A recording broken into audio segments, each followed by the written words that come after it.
What is going on, everybody? It is episode 553 of Pop Culture Crisis. My name is Brett, and I am here once again with my co-host. Would you please introduce yourself? Hi, Crisis Actors. It's Mary.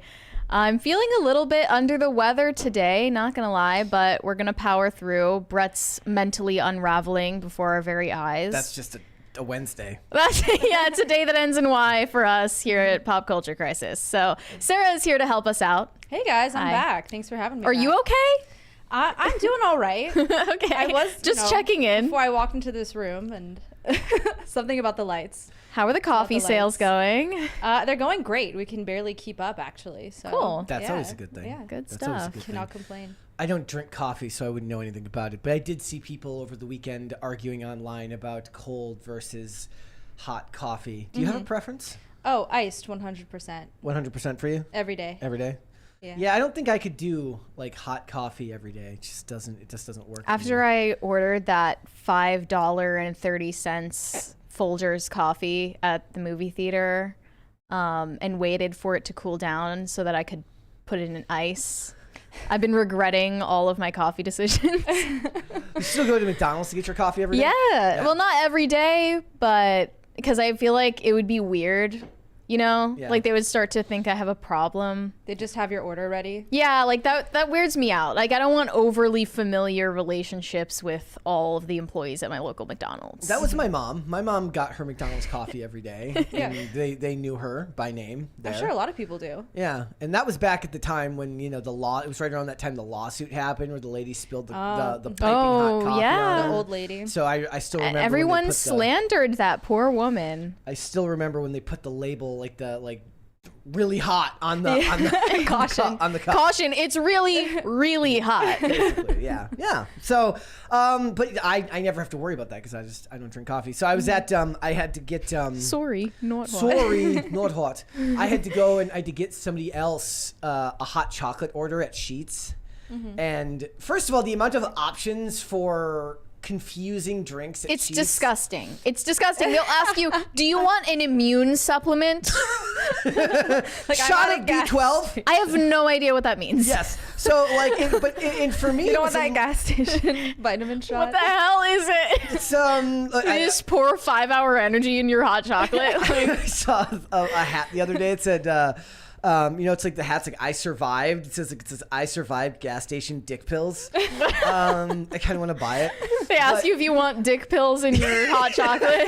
Well, I think because it Sheets and it's a little bit higher end, they would probably use better language. Why the than sheets that. not? But like so I was there and it was like it's got like 9 sub menus that it's sending me through to all of this stuff. By the time it's done, I'm just like I needed a coffee to stay awake from trying to order this for another person. It's rocket science. Yeah, it was insane. It was crazy. So and that's when you get to do it yourself in the comfort of like nobody like surrounding you. But then you imagine those people who have to go to Starbucks who have never ordered coffee before and they're like, I'll have a large. They're like, it's not called a large, it's a grande.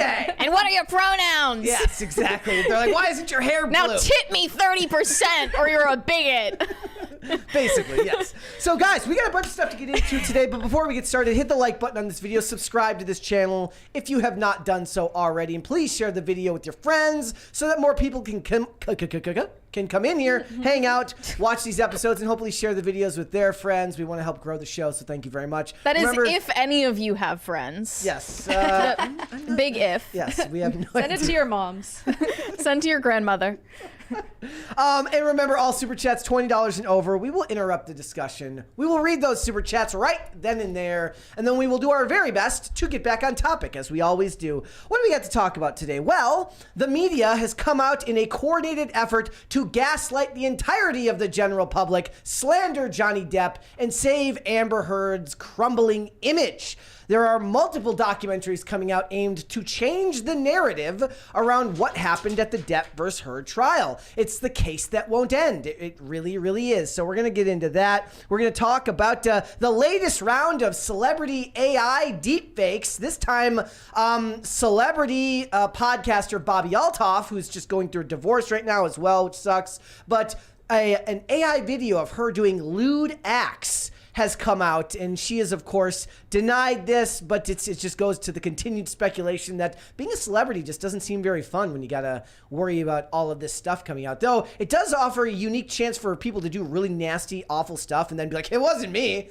It was AI. True. Yeah, like we honestly don't know at this point. You could have actual nudes leak and claim that it's AI. Just do a bunch of really awful stuff and make sure you do it in low resolution so it doesn't look that great. Then you're good to go. So we're going to talk about that. There's also an interesting op-ed written by an actress named Diane Farr. She's been in a lot of things. She played the wife of Hugh Laurie in the show Chance. If you ever watched that, I believe that was the ex-wife. She was also on the show Numbers, and now she's on a show called Fire Country. If you like the modern day Hollywood police/fire procedurals, you may know her from that. I don't watch the modern day ones, but there it is. She's talking about age parity. They want to reach a utopian society where every actor playing against another actor in a romantic relationship is exactly the same age as the person they're playing with, because that's how the real world works, right? Like you meet someone, you're like, imagine like you're on Tinder now and you're like, nope.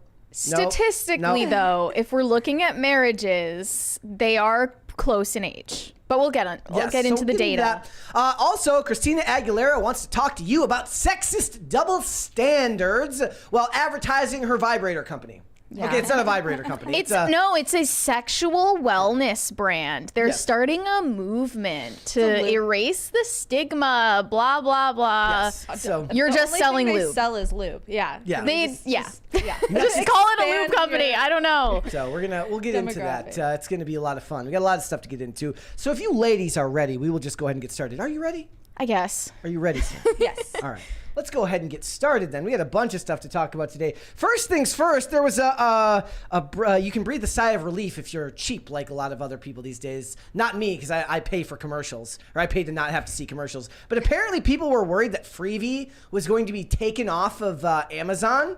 Apparently that is not the case, but I only came upon this because I saw this from Tim Morrow on Twitter. He said that he knows this director who is a passionate and driven filmmaker he's worked with for many years. His World War II feature film Seven Lost can be watched for free on Amazon Freevee for a limited time. Go check out and review. So I guess what this guy did, the director of this movie, was told, or he believes that he read an article or something in the news that said they were getting rid of Freevee. And he says, it was announced today on the news that Amazon's Freevee service, which allows viewers to watch my film Seven Lost for free, is ending. Our window is incredibly short now to reach as many people as possible with this source. If you have the time this week to leave a rating or a review for it, help increase the algorithm for Prime Video to put it on the front page. I would truly appreciate it. Thank you, and thank you to everyone who has supported this movie. I am truly grateful. Well, it turns out that was fake news, because apparently Amazon is not shutting down Freevee. It is an interesting question, because essentially what's happening is like they've just launched ads on their paid part of the service. So why would you need to have was it just more ads on the free one with ads? Well, right? The Amazon Prime content, you mean, that has ads? Well, yeah. Now you have to pay $3 extra on top of your Amazon Prime account to have Amazon Prime without ads. Damn. I did that the second you had to get like a wait list to do it right away, and I signed up right away. No. Do employees of Amazon get to have this service for free? I'm sure. I really hope they get that. I don't know. Actually, honestly. I don't know. They employ a lot of guarantee people. They employ a lot of people. That would probably, cut a significant Did you see amount the of revenue. video that came out today of the Amazon Prime truck that got cut in half by a train from 2021? No. Oh, I'm gonna see if I can. Why do you want to show us this? Well, nothing happens to the guy. The guy's in the. If I remember correctly, He was in the was side in the that didn't get obliterated. Well, no, it's so basically he's in the. Let me see if they have it here. I was driving home the other night, late, and it was dark. And there was an Amazon truck halfway into the middle of the road that I would have hit if the car in front of me hadn't stopped, because I could not see it. Yeah. It was just dark. 8 o'clock at night, these people are out here delivering packages. They're out at all hours of the night nowadays. It's crazy. But no, there was this video where he's on. Yeah, here it is. You can see the still of it. Wait, so he's in there? He was in there? That's terrifying. Was he in the driver's seat? It looks like. He's still in there. To this day. Can you zoom out? Oh, here we go. Nice. Whoa. Shit, dude. Yep. Cut the van in half. You can literally see it behind him. Get out of the car! He's still belted in. That is some luck. Yeah. They're like, we're going to dock your paycheck because you were late for deliveries that day. Yeah, but no, Jeff Bezos does not cut any corners. And they just refund shit nowadays. Like the other day, so as you guys know, I gave up soda I still have my energy drink during the show, but I gave up soda in December, like on December 2nd. But I found out that they started, that was good timing. they started making Mountain Dew Soda Stream flavoring. Yeah. And so I bought it and they sent it to me and they sent me like the wrong one, which then I took as like a sign. I took it as a sign that maybe I don't need it. If they send, So I'm Divine like, basically intervention. it's a non-refundable because it's food. You can't send it back. So they just refund you. They're like, you can give it to charity or give it away to a friend. Aw. I was like, so you won't take the food back, but you're okay if I give the food to somebody You're going else. to bring your Soda Stream syrup to the food bank and they'll be like, thanks, What the hell? I Yeah, guess. Exactly. So, yeah. Okay. So Amazon Prime is not getting rid of Freevee. They said that was fake news. So it will be around still. Okay. For the people who don't want to pay for ads. Or at least I would assume that Freevee just has more ads than the amount that are on the ad tier version of Amazon. Otherwise, why would you have both? Yeah. Yeah, doesn't make any sense. All right, guys. We got a bunch of other stuff to get into. This is a very interesting thing. Actually, I think I'm going to save this for tomorrow. That was on there. There's a trailer out now for Borderlands. You guys can go watch it. We can watch it now, and I guess I can cut it afterwards. If you guys don't know, we got 11 separate copyright claims in the last couple of days. The copyright system on YouTube, everyone knows this. It's absolute BS. Because, on old videos.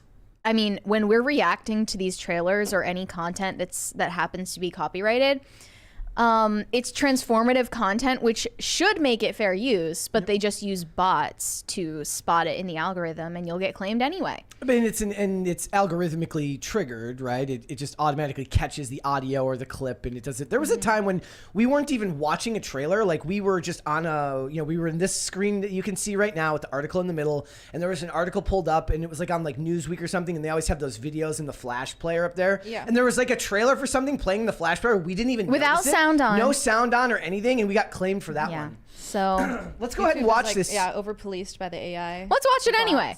Well, I've cleared the other ones, so we should be fine. I can cut this afterwards, after the fact. But go ahead and check this out. Let me know what you guys think of this one. I did not play the game, so. There's the trailer before the trailer. Uh-oh. God, I hate this planet. Okay, they've convinced me to watch the 2-minute video. Yep. Would you look at that? A ladder! Unfortunately, my design doesn't facilitate this type of... Well, destiny awaits. Legend has it that there's this massive treasure hidden in some secret vault. And if you go hunting for it, you'd better take any help you can get. Because it's on the weirdest, most dangerous dumpster fire of a world in the universe. God, I hate this planet. What is that smell? Piss wash gullet. Ew! Put the window up. I don't want to! Roll the window up! It's pee. It's pee. Why do you think it's called piss wash? How did it get the name? It's in my mouth!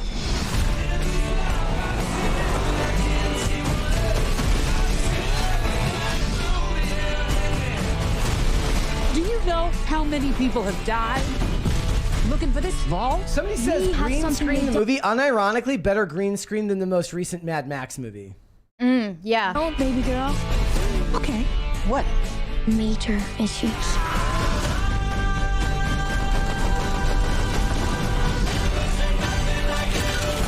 Time to make it rain! With your body parts! What did I tell you? Minimal no explosions. I said no explosions.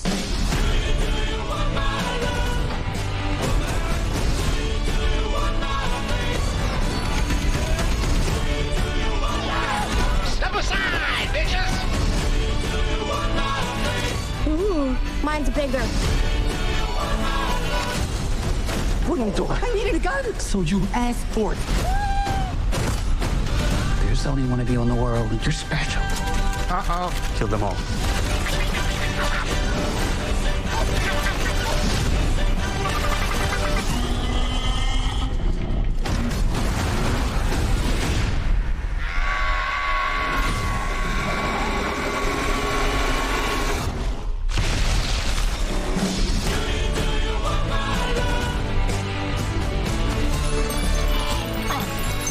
What's happening right now? I'm expelling the excess lead. I can't go if you're looking at me. Ooh, actually, scrap that. I can. I really can. Actually, it's helping. Are we really waiting for this to finish? Keep looking at me. So, it's basically Guardians of the Galaxy and Suicide Squad combined while trying to be Twisted Metal in one of the worst casted movies I've ever seen. Why do you think it's badly cast? Just not like. First of all, Is Ariana Greenblatt the girl who played Gloria's daughter in Barbie? yes. Or they just look alike, I don't know. But Kate Blanchett, too old. Jamie Lee Curtis, too old. Kevin Hart is fine. The rest of it, it's just they're not cast well. And this is what James Gunn should be doing rather than Superman. Than trying to rehabilitate Superman. DC. Yeah, this is what James Gunn should be doing right now. And look, to be fair, it looks fun.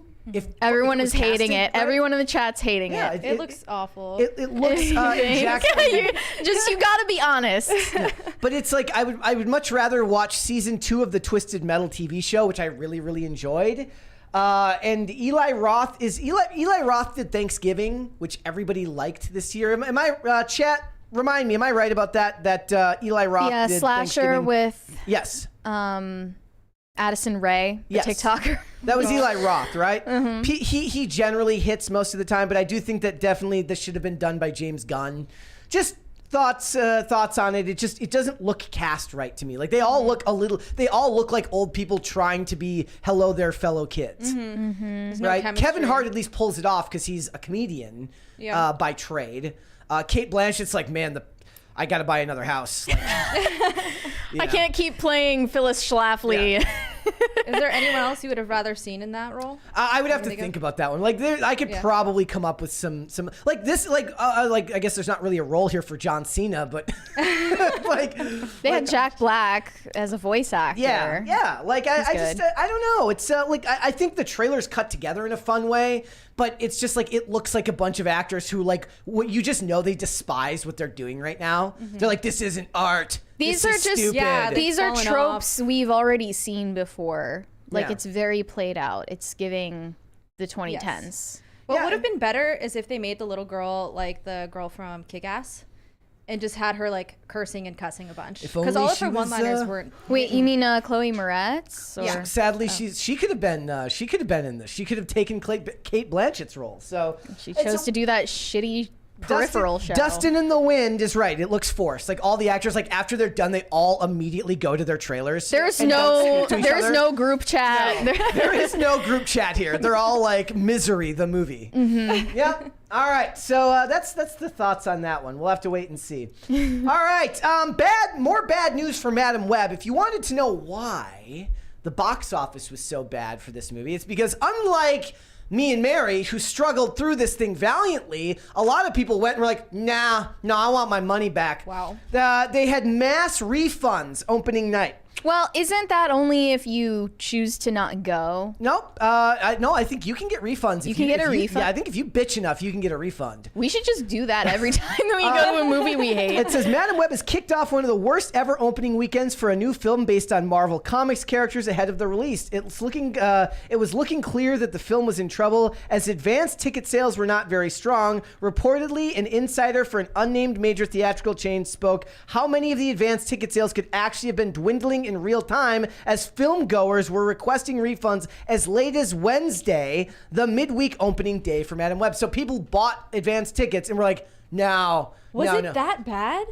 It was. So Yeah, it was really bad. But I mean, these are people who haven't even seen it yet. Right. The Who funniest bought part tickets and then was- decided not to. The most frustrating thing about this movie is like I've now done this show several days. I was trying to explain this movie to Mandy and Shane on Ballers on Friday night, and then I talked about it with Kurtz on Monday. And the hardest part is actually putting into words just how awful the movie is, like in a way that actually does the awfulness justice, Well, no, which it's I can't. Someone said it's the Room of Marvel movies. Like, Oh wow. I did also see yeah, this okay. mega cope tweet yesterday. This guy saying like, I love how the movie's so bad it's actually driving people to go check out the movie and fill theaters, as a response. And everyone's like, no, that's not happening. Comparing it to The Room is actually a compliment. Yes. well, no, it didn't even reach the so bad it's good territory. Although we were laughing maniacally. Yeah, so they were It's not. refunding. That doesn't mean I would encourage anyone to go see it. In the budget on this movie went up. It was supposedly 50, then it was 80 million. I've heard as high as 100 million. Mm-hmm. We'll have to wait and see how deep the well goes for this one, because it's not going to make its money back at all. So very sad for Dakota Johnson, who I really do think has a career as like either a mime. She could be a mime. Why? Because she's very deadpan. Yep. She could do that, or perhaps future roles as like Someone's mom. people on benzos. If there's a movie about somebody on a lot of benzodiazepines, she could do that very well. It's like she's a plant because I've never found anything special about her. Well, she's a got nepo famous dad. baby. She's got a famous dead mom. Oh, Her yeah. dad is Don Johnson. So Everyone associates her with 50 Shades of Grey. yes, Yep. Basically, I would she's rather- not going to live it down. I would rather watch that than watch. I've never seen any of them, but I would rather watch that than watch this again. If you could go back in time and swap it out. Yeah, I would. All right. Here's some news, guys. Apparently, Avengers 5 will no longer be called Kang Dynasty, and that they were already moving away from this even before they fired Jonathan Majors.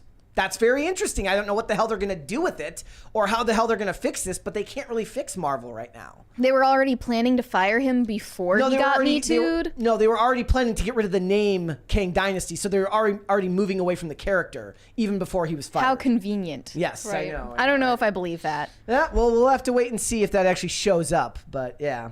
All right. Also, guys, I actually saw this coming. So Barry Keoghan, he was in Saltburn. He's Yeah. been in a lot of things recently. He is actually what I would call him and the dude from The Bear are kind of Jeremy and Allen Jacob White. and Jacob, yeah, Jeremy Allen White and Jacob Elordi are kind of this new generation of male actors in Hollywood. And I do think that Barry Keoghan's success is kind of set upon the idea that Ezra Miller has failed because of his past proclivities and his mistakes. They do look alike. They look unbelievably Yeah. alike. So he is going to return as the Joker in Batman 2. Barry Keoghan looks like. Oh, it's funny that his name is Barry.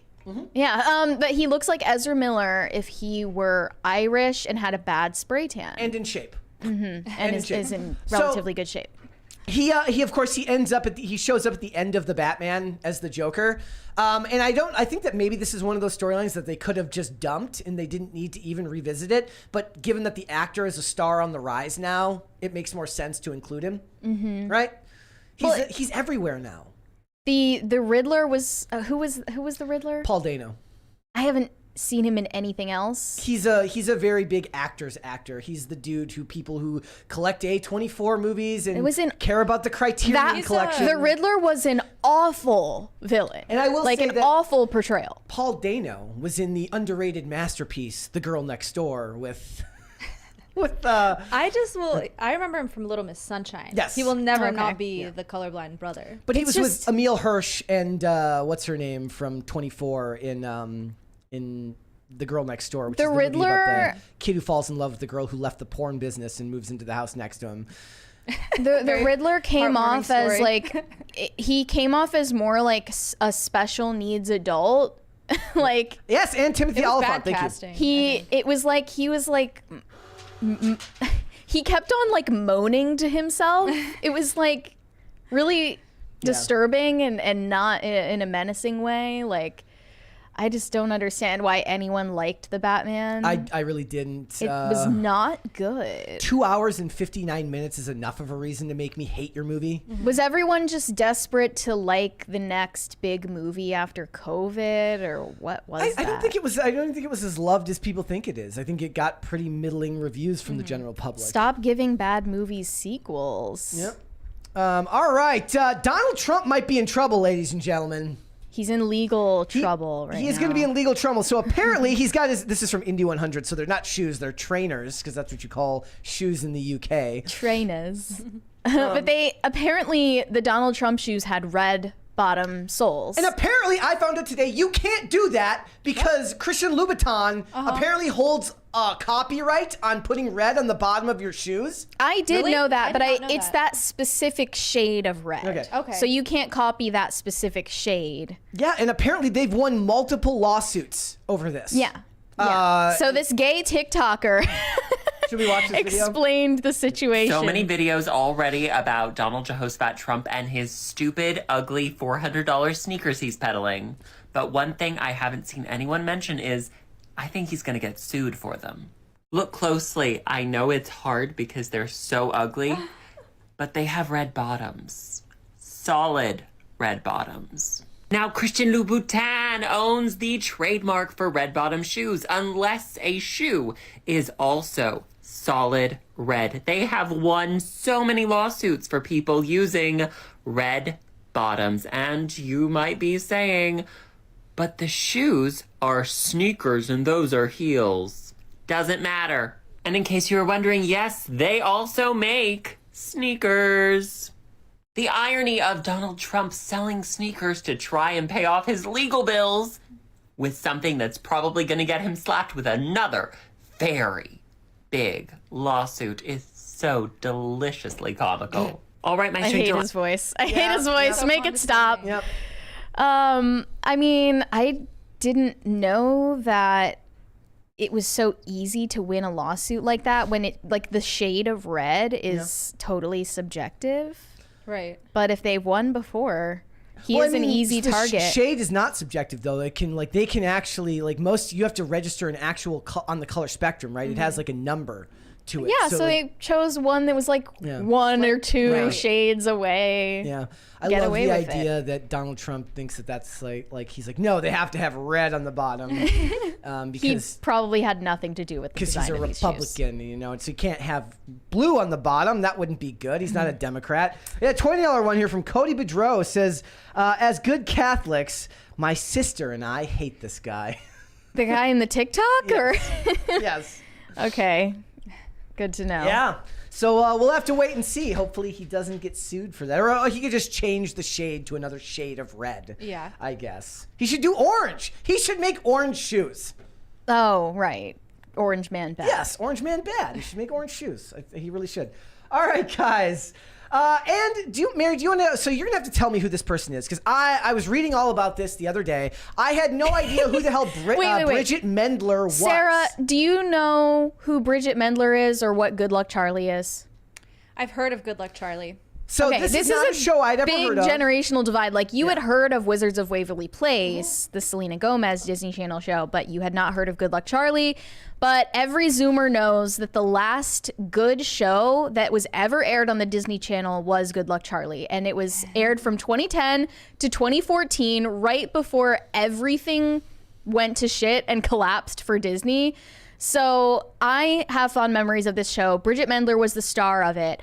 And ever since she left the Disney Channel, she actually went back, got her degrees. She studied at MIT, then at Harvard Law School, and now she just became the CEO of a startup company that is dedicated to satellites in space. I don't understand the first thing about it, but it's called Northwood Space. And they just got $6.3 million in funding. And she's 31 and also just adopted her first child. With her husband. Yep. Good to know that she's married and did that. But she's one of the very rare success stories from child stars that were affiliated with the Disney machine. She must have had parents that were not awful? Probably, yeah. It usually is about like having good parents and having a good head on your shoulders and trying to live a normal life after Disney. Not just trying to stay in the industry. Yeah, and like once you've made your paycheck off of being on one of these shows, you can pay for school. It's actually a pretty good system if you think about it. So I don't know. I just thought that this was an interesting success story. It's kind of a white pill. Sort of like Miranda Cosgrove. Yeah. Someone who's a good example, who's just normal. Yeah. She's just normal. It's kind of a white pill in an industry that just destroys children and ruins a lot of lives to see somebody actually like. I love how the bare minimum is to like come out not messed up. It's like you have a job To never go to rehab. Yeah, Like, yeah. that's like, basically that's your big accomplishment. It's like, hey, I'm not fucked up. That's awesome. Yeah. I mean, I don't know if this company might be a little bit sinister. It says Northwood Space is expanding access to space by rethinking shared infrastructure for satellite backhaul, which I assume would mean the time of mass surveillance on every square inch of the globe is coming soon. It's very, it's Jonathan Pryce's character in the movie Tomorrow Never Dies, where the Carver Media Group is celebrating getting satellites on every corner of the globe so that the Carver Media Network can be seen from every every country in the world, and China is like the lone holdout that won't let them in. So that's where the character of Wei Lin comes in to work with Bond, because she's working for the Chinese who are trying to, you know, because he's an evil media baron. They even call him that. I love that term, media baron. Like, evil media baron is a great like name to give a title to give a character, so she could become an evil space media villain. Like, I will say that on her website, she is in a picture wearing a turtleneck, which and pulling her hair back, which gives me Elizabeth Holmes vibes. Flashbacks. She's like, yes, the satellites work on every corner of the globe, even from a tiny drop of blood from your fingertip. It's giving me Elizabeth Holmes vibes, but I hope that that's not the case. You hear her talk, and she's like, hi, guys. Anyways, so I have to talk to you today about my company, Northwoods. But she has the beauty and the brains, and I love to see it. It's good for her. Love to see her winning. All right. What would you guys like to see? Would you like to see cringe or cute of the day? What about Machine Gun Kelly? Oh, holy crap! Did that get moved out of my site? Hold on here. Let me put this back on screen. It looks like it got deleted off of my. Did I overlook it here? I just sent it to you. If you need to pull it up. Yeah. I completely think it must have gotten pulled from my list here. Good point there. But, Machine Gun Kelly couldn't wait till Black History Month was over to do this. Machine Gun Kelly has tatted his entire upper body in complete blackout ink. It's very Wakanda forever. He's trying to race swap himself. Yes. Except for this like cross design. It's essentially covered up all of his chest tattoos, all of his arm tattoos. Bro gave himself a crop top. Yeah, he's got a permanent crop top, as well as this tattooed red line on his scalp. I didn't see that before. Yeah. We got a $20 one here from Philip Reed. Says, back in the 80s, girls just wanted to have fun. Nowadays, girls just want to be men. What was that about? It was a song. Girls just want to have fun. Bridget Mendler? I guess he's talking about Bridget Mendler. I don't know. I mean, it seems like she's thriving. Girls just want to be, Steve Jobs. They just want to be Elizabeth Holmes. Somebody should start a female black turtleneck company. But that was Elizabeth Holmes' obsession. She wanted to become Steve Jobs. Do we know whether these are permanent tattoos or not? I think it looks... I don't know. I wouldn't be able to tell, but he claims that it's totally permanent. My hope is that he consulted Mrs. Fox before he did this. But he's getting he probably is getting this tattoo to cover up all of the scars from the bloodletting that they do together ritualistically. Maybe he just wants to get maybe he's just a really good boyfriend / husband who wants to get the conversation off of all of the negativity that's coming around Megan Fox recently because of that one photo, and he's like, babe, I got you. Maybe he just doesn't want to have nipples anymore. Yeah. He wanted to get his nipples removed. He'll get those tattooed red. Ew. I've heard that tattoo removal feels like getting covered in like scalding hot bacon grease all over your body. Gosh. I've heard it's extremely painful. This is going to be on him for life. I just think that, when millennials who are getting tons of tattoos end up in old folks' homes, it's not going to be pretty. I love it. That's not going to age well. We'll have to wait and see. It's just life will be very different by that time period. It won't even matter. I'm saying it's very Wakanda forever. It's like it's giving Black Panther. He's getting accused of racism. Yeah, essentially. they were actually saying like he couldn't wait till the end of Black History Month, as if that would make it less weird to do it on March 1st rather than February 29th this year. It says he, tattoo artist completed MGK's new ink over Christmas. So it's been done for a while. He was just covering it up, Yeah. I guess. Yeah. Okay. All right. He wanted to be Very accepted bold. by the rap community, so he turned black. You know, but he gave up rap. Does he get the N-word pass now? He gave up rap. You can say half of it. Yeah, he went to pop punk. Yeah. He can't make. He's an enigma. He can't make up his mind. What does he want to be? All right, cringe or cute of the day. Cringe. Cringe first. Cringe. All right, Mary sent us the cringe today. Let's go ahead and. So actually, you realize you're actually what's wrong with girls. You're actually what's wrong with girls. Are you pointing at me? Yeah. This is fucking ridiculous. Don't come to my gym and do this shit. Keep this shit online, bro. Don't fucking do this to me. Don't fucking.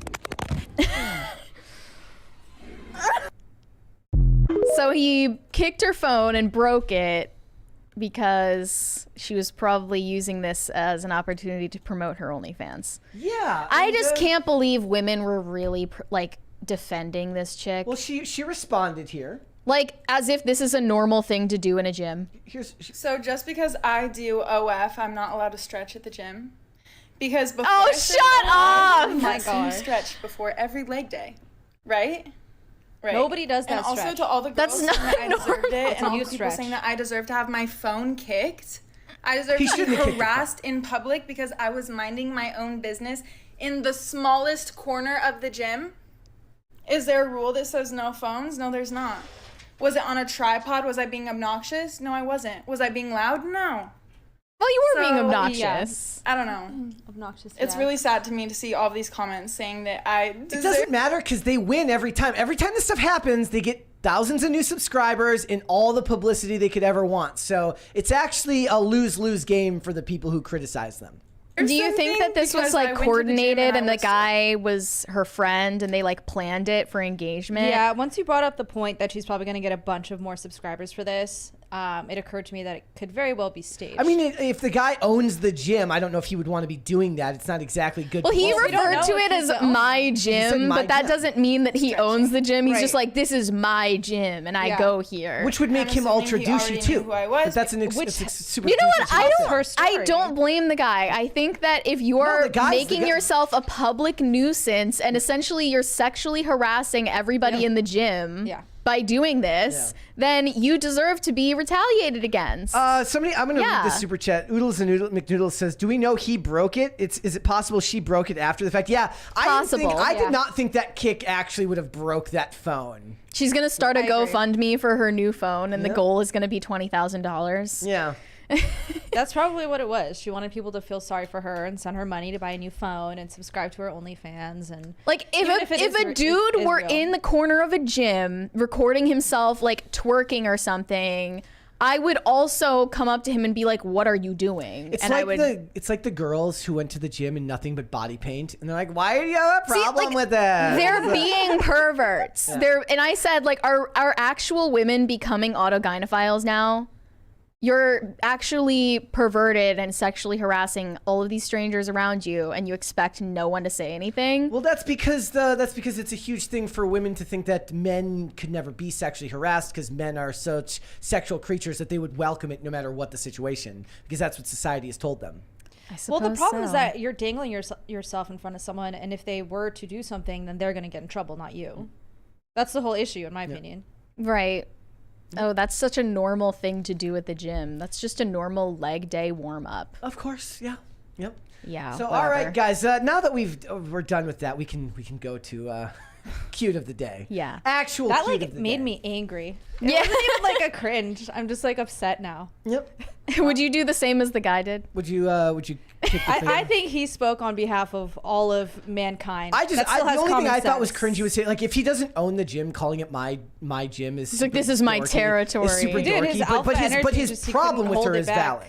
His problem with her is that. She is what's wrong with women. Yeah. And he's just like, and she's just, it's like, that is not a, like, what somebody should do is somebody should bring on like like somebody who's like an expert in stretch and be like, can you please tell me how this stretch specifically helps? Yeah. What exactly are you What exactly does the bouncing hoe do for your hamstrings? That's what she calls the warm up. The bouncing hoe. Yeah. Are you serious? Yeah. No, I just made that up. But like, that's all I'm saying is like, but these cases, it's and like, the faces she was making. I mean, come on. Are we going to pretend that was normal? And there's and there's this huge market now for specific types of videos. It's airplane freakout videos, workout gym videos. Yeah. It's where all the things go down now because they're public places and allow for unique situations. And it's like, did you ever see the video where the mom goes to the airport with her kid and does a full workout waiting for the airplane in like workout,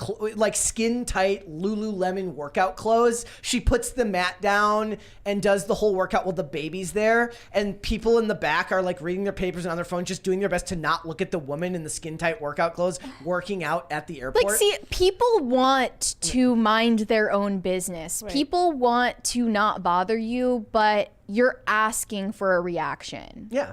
And she's like sets up her camera to film herself, takes off her sweatshirt. So she had to wear that to the airport. She's like, well, I'm a busy mom. I've got to find time to work out sometime. People wear leggings to the airport and in general in public way too often. This was beyond just leggings. Either. This was like tan athleisure she's wearing there. And it was just really, really funny. And she's like, of course, it's the same as her skin tone, so that at first glance you just think someone's buck naked in the airport. And her baby's crawling on the floor. The baby is like, Mom, you're embarrassing me. Basically. All right, let's go ahead and check out Cute of the Day. Let's wash our hands of this. Yeah. From Joshua Shelton. That's that cat is just chilling. What would you do if this cat was in your gym? Yes. Right there, I'd be like, sorry, Mr. Cat, Mr. Paws, you're making everyone. If this cat was puking in the gym, arching its back. Yep. Not in my gym. Sorry for sexualizing your cat. This is from Tenzabra. They're all like this.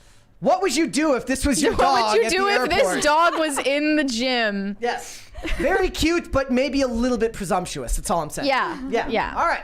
Let's go ahead and get started then, shall we, ladies and gentlemen? Now that we're 43 minutes into the show. So, it wasn't that long ago, actually it feels like a lifetime ago for me personally, that the Johnny Depp and Amber Heard trial concluded, but the public seems to not have lost interest in it, and the media apparatus in this country certainly hasn't, because there is a coordinated effort to slander Johnny Depp and cause a great amount of gaslighting in favor of Amber Heard going on right now, as 2 new documentaries are being made to basically rewrite history in favor of Amber Heard. Yeah. And I'm like, what year is it? I know in actuality it wasn't that long ago, but is it still 2022? No one is talking about this, but they're the ones who keep bringing it up because they can't get over the fact that people were looking for information about this trial on social media instead of going to trusted media organizations. Like, the journalists, for once, didn't have total and complete control over the narrative, and they lost their minds. So Vice is adding an installation to this series called The 9 Lives of ... One of the episodes in this season is dedicated to Johnny Depp, and they've posted this teaser for it with an interview with Amber Heard's attorney, Elaine Bredehoft, who I remember being absolutely useless in defense of Amber Heard. She seemed really dumb and uninformed in the courtroom. But she speaks with new revelations after the explosive trial in 2022. So let's take a look at her comments. Let's go ahead and watch this here from the trailer. He developed this fan base that just adores him unconditionally. Yeah, he had no fan base before the trial. Whoever he might have done something wrong to, it's their fault they asked for it. Well, Amber, what did you do to cause him to hit you? You must be the bad person here. And that's the way they thought. About 95% of the social media wasn't just anti-Amber, it was with a purpose to annihilate Amber. There's no way what she are could these have stock survived this. footage There's no way things? anyone could have survived. I've been told that 95% of statistics are made up on the spot. This. I do. So- So what she said was, "What did you do?" He developed this I saw fake- this right underneath here.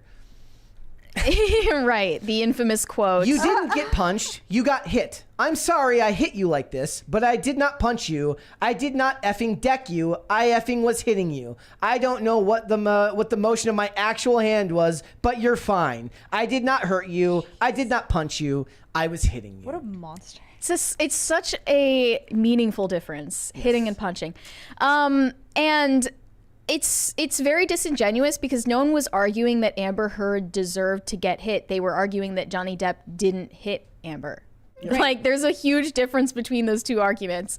And in this 9 Lives of series that Vice produces, it says famous icons overcome crises, being canceled, screwing up, failing, and rebuild careers. Their untold struggles and rises captured, stories of surviving and thriving regardless of public perception. And in this season, they're also covering Dave Chappelle, Arnold Schwarzenegger, Howard Stern, Paris Hilton, Pee Wee Herman, Tiger Woods, Johnny Depp, of course, which just came out today, Hulk Hogan, South Park, which is not a person, but okay, and lastly, Joe Rogan.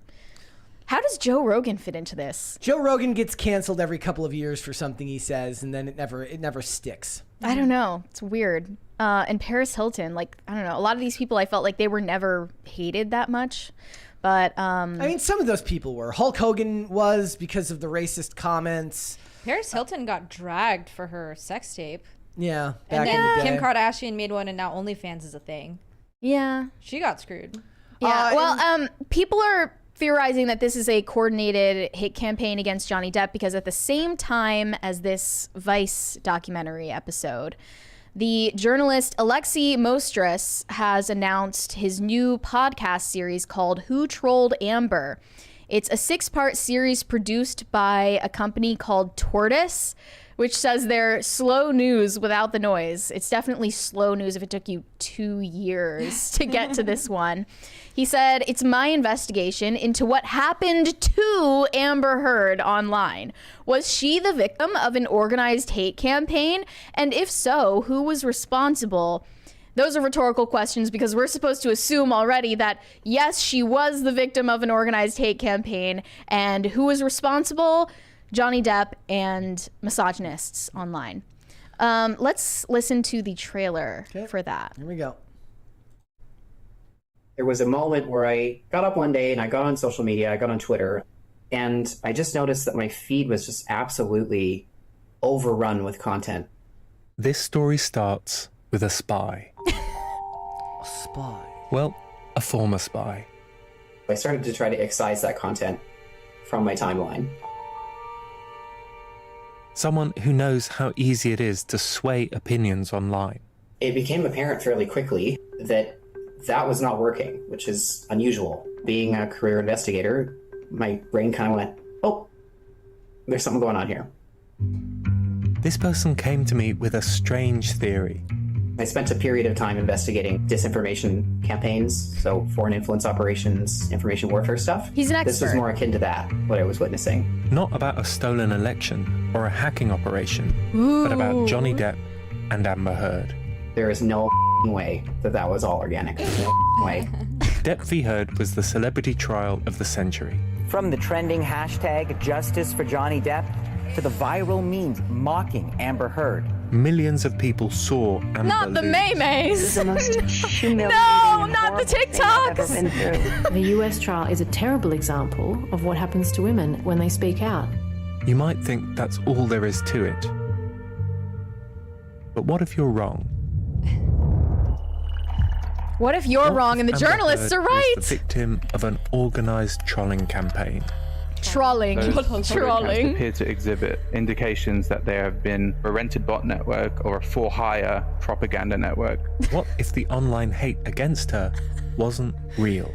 I think it's 100% inauthentic. I have no doubts about that. It appears to be some sort of organized attack. And if so, who was responsible? You might actually be able That to narrow umbrella down guy. who's running this. Amber Heard is a monster.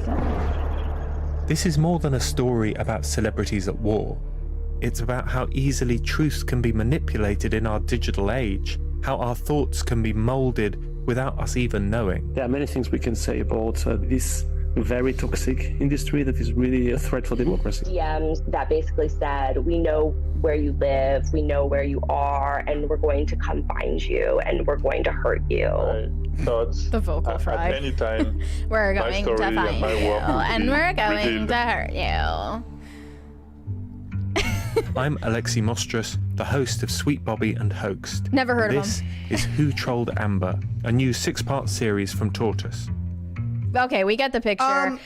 So this is coming out at the same time. This is going to be out in a week, the first 2 episodes, if any of you are remotely interested in listening.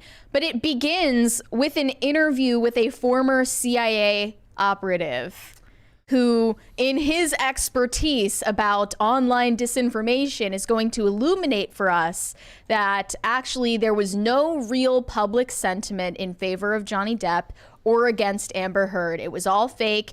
And somehow Johnny Depp's friend, Mohammed bin Salman, the Prince of Saudi Arabia, is actually responsible for it. So Colonel Kurtz, who has covered a lot about the Johnny Depp Amber Heard trial, posted about this trailer and did a little impersonation of this CIA operative, which I feel needs to be shared. Yes, Colonel Kurtz is the best. Let's go criminally ahead and underrated. Let's watch this here.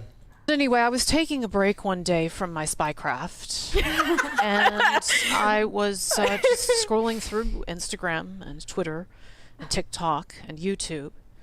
And all of a sudden, I was inundated I love the with sunglasses. all of this pro-Johnny Depp propaganda, all of these pro-Johnny Depp social media. And I hadn't even been keeping up with the situation. I didn't even know that there was going to be a trial. Suddenly, out of nowhere, I'm just inundated with all of these pro-Depp social media posts. And so at that point, I'm thinking, what is going on here? And my spy sensibilities were suddenly aroused by the strangeness of this situation. My and spy I thought, senses this were feels tingling. very familiar to me. Oh yes, this is what we tried to do in Nicaragua in the 80s. And it didn't work out. We ended up, some people ended up being called before Congress. But anyway. And so it seemed like a black op. That's what it seemed to a seasoned CIA operative like myself. It seemed like a black op. And I thought, this is not normal. This is not organic. This has all the traces of a complex system, misinformation system at work here. And so I promptly contacted, through my CIA connections. It was very easy to do. I promptly contacted Elaine Bredehoft. This was during the trial, and I said, Elaine, you probably have no concept of the larger forces How is she at keeping work a straight face? here. It's impressive. But what you and the dear Ms. Heard are facing is not normal. It's not organic. Do you think she went through all her sunglasses? She's like, what speaks spy? What simply says spy? Definitely says spy and so I hacker. offered my services at that point. And I said, being a seasoned spy, CIA operative like I am, perhaps I can help you identify who is at the root of all of this social media misinformation and these bots and everything. 'Cause it can't just be reasonable people that, have seen the evidence and heard the audio and everything and come to reasonable conclusions. No, there's something far more insidious at work here. And so Elaine took me up on it, and I conducted an extensive review, and I used all of the tools of my spycraft that I had honed over many, many years. And I determined that actually what was going on is that someone on Johnny Depp's team was doing all of this, was responsible for all of it. And moreover, that Johnny Depp probably only has maybe 100 to 200 actual human followers, and the rest are just bots. Obviously. Yes. Okay. So thank you, Colonel Kurtz, for You were this the best. exclusive interview with the CIA operative for dispatching him in. But for real, I want to point out that what the real purpose of documentaries like this are, it's not for you or I or the people who lived through this. It's to rewrite history through gaslighting. So, sure, everyone who's aware of this situation now will understand what is going on. But you go 2-3 generations down the line, if somebody looks back at this story, they're not going to see pro Johnny Depp stories. They're going to see what the mainstream media wants them to see, which will effectively, down the line, rewrite the history of the story. And we'll get think pieces written 20 years from now, how we mistreated Amber Heard. And they'll reference these documentaries as the evidence of that. I mean, first with like Trump winning in 2016, all the spaghetti started spilling out of their pockets and they thought that they had everything under control and they started panicking and freaking out. And this was just another example of that. Like, they called it an information warfare, which is not a term that they coined, by the way. Give some credit where it's due. They said propaganda for pay. If you're actually, like, as a journalist, if you are intellectually curious and you're trying to uncover coordinated psyops, start talking about maybe, like, the Las Vegas shooting. Oh, they're not going to do that. Talk about something that's actually an unanswered question. Yeah. I don't know. This is just, I think that Colonel Kurtz said all that needed to be said on this. It's really, really sad that this is the way the world works now, especially given that this is like, in America, this is what counts for journalism these days. Someone's getting paid to do this. Yeah, it is. Paid by Amber Heard, possibly? Possibly. Or her baby dad. And the So the theory is that Johnny Depp gave Saudi Arabia his cultural ambassadorship as BFF of their crown prince. And in return, they mobilized all of the call centers in Bangladesh to write bot tweets in support of Johnny Depp and against Amber Heard. And all of it explains the whole psyop. We do not like Amber Heard here. Yeah. Yes, they were all on like they were on like smartphone farms. This is basically. So this is what it said. So they talked about the odd pairing of Depp and the prince here in Vanity Fair. And they say that he hosted Johnny Depp in the Saudi kingdom for nearly 2 months last year, putting Johnny up in the royal palaces and transporting him in helicopters and yachts and private planes, according to Vanity Fair. Unsurprisingly, it sounds like money is a huge factor in this bromance. That's how they phrase bromance. The bromance is also between Tucker Carlson and Putin. Johnny is shooting movies in Saudi Arabia as he awaits a potential 7-figure deal to make him one of the nation's global cultural ambassadors. What's funny is like Saudi Arabia loves Americana. They paid big money to have WWE come over there and do shows, but they don't give a crap about the new wrestlers. They want Hulk Hogan and The Undertaker and Stone Cold Steve Austin and Shawn Michaels. They want to see all the people that were big in the 90s and the 80s. That's what they love. So Johnny Depp is like right there for them. They love Pirates of the Caribbean. Yeah, they just love it, right? They're like, I love that the idea that the prince is like, I love Edward Scissorhands. That's my favorite movie of all time. Like I watch that with my kids. Like it's just, but of course, it's not what it can be. It's nefarious, and it's so that the bot farms could be sent out en masse to stop people from believing the woman who crapped in a dude's bed and said, I didn't hit you, I didn't punch you, I hit you. Maybe these journalists are being paid hush money, or maybe the opposite of hush money from Elon Musk. Yes, I also think that maybe what it is like if you're on this, like if you're in a situation and there's like a guy who wears like multiple rings on fingers and a girl who craps in a bed, you take the side of the guy with multiple rings on his fingers, even if you rather not. Like you just don't take the side of the girl who craps in a bed. What's with the rings on his fingers? People just make fun of the fact that he wears rings on all his fingers and stuff. Oh, really? So like you just like if you have to choose a side, you take Captain Jack Sparrow over the bed crapper every time.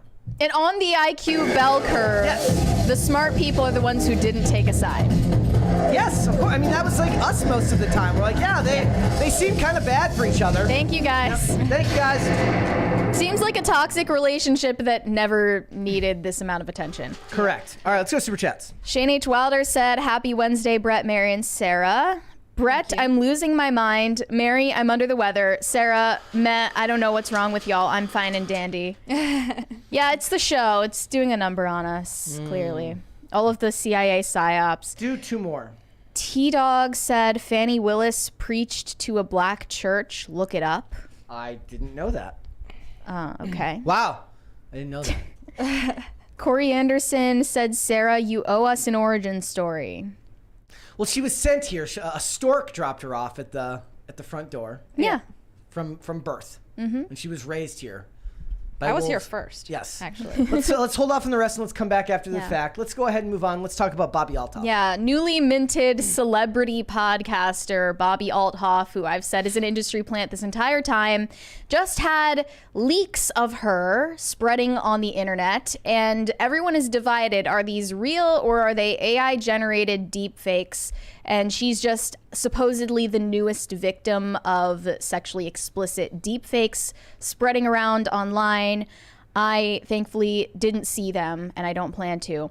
But she responded to this on her Instagram saying, I hate to disappoint you all, but the reason I'm trending is 100% not me, and it's definitely AI generated.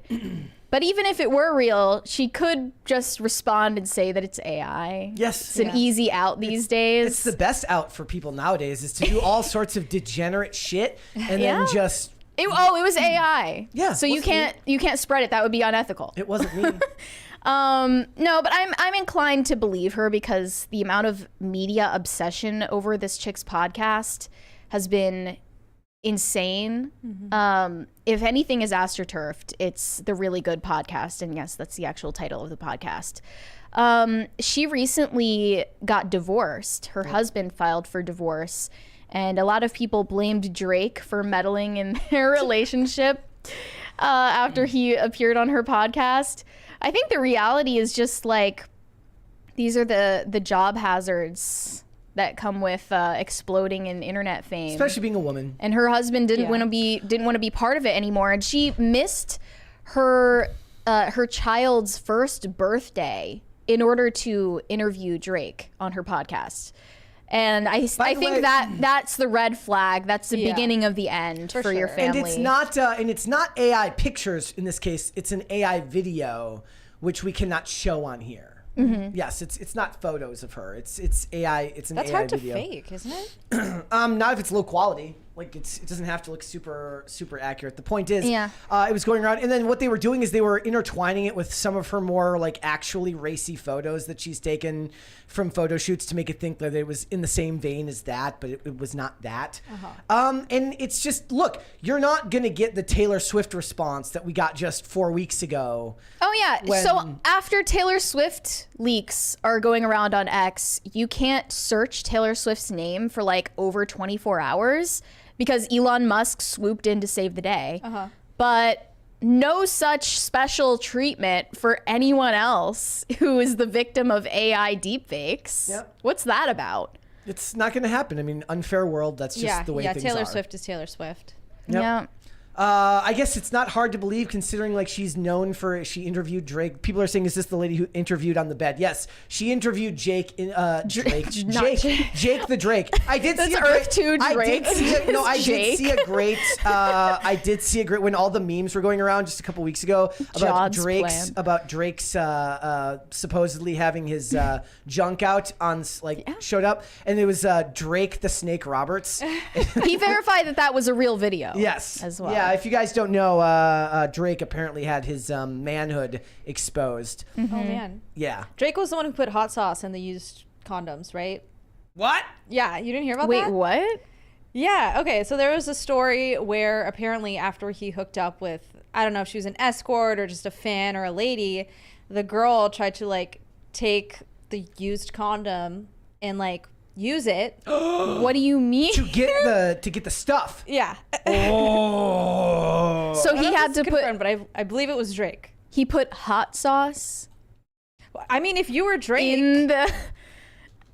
Whoa. Yeah. Well, it's already happened to him once. You know, he already has a son from one of those hookups. Yeah. Drake presumably poured hot sauce in his condom in order to prevent someone from stealing his sperm and making contact, which shows that intent to avoid contact.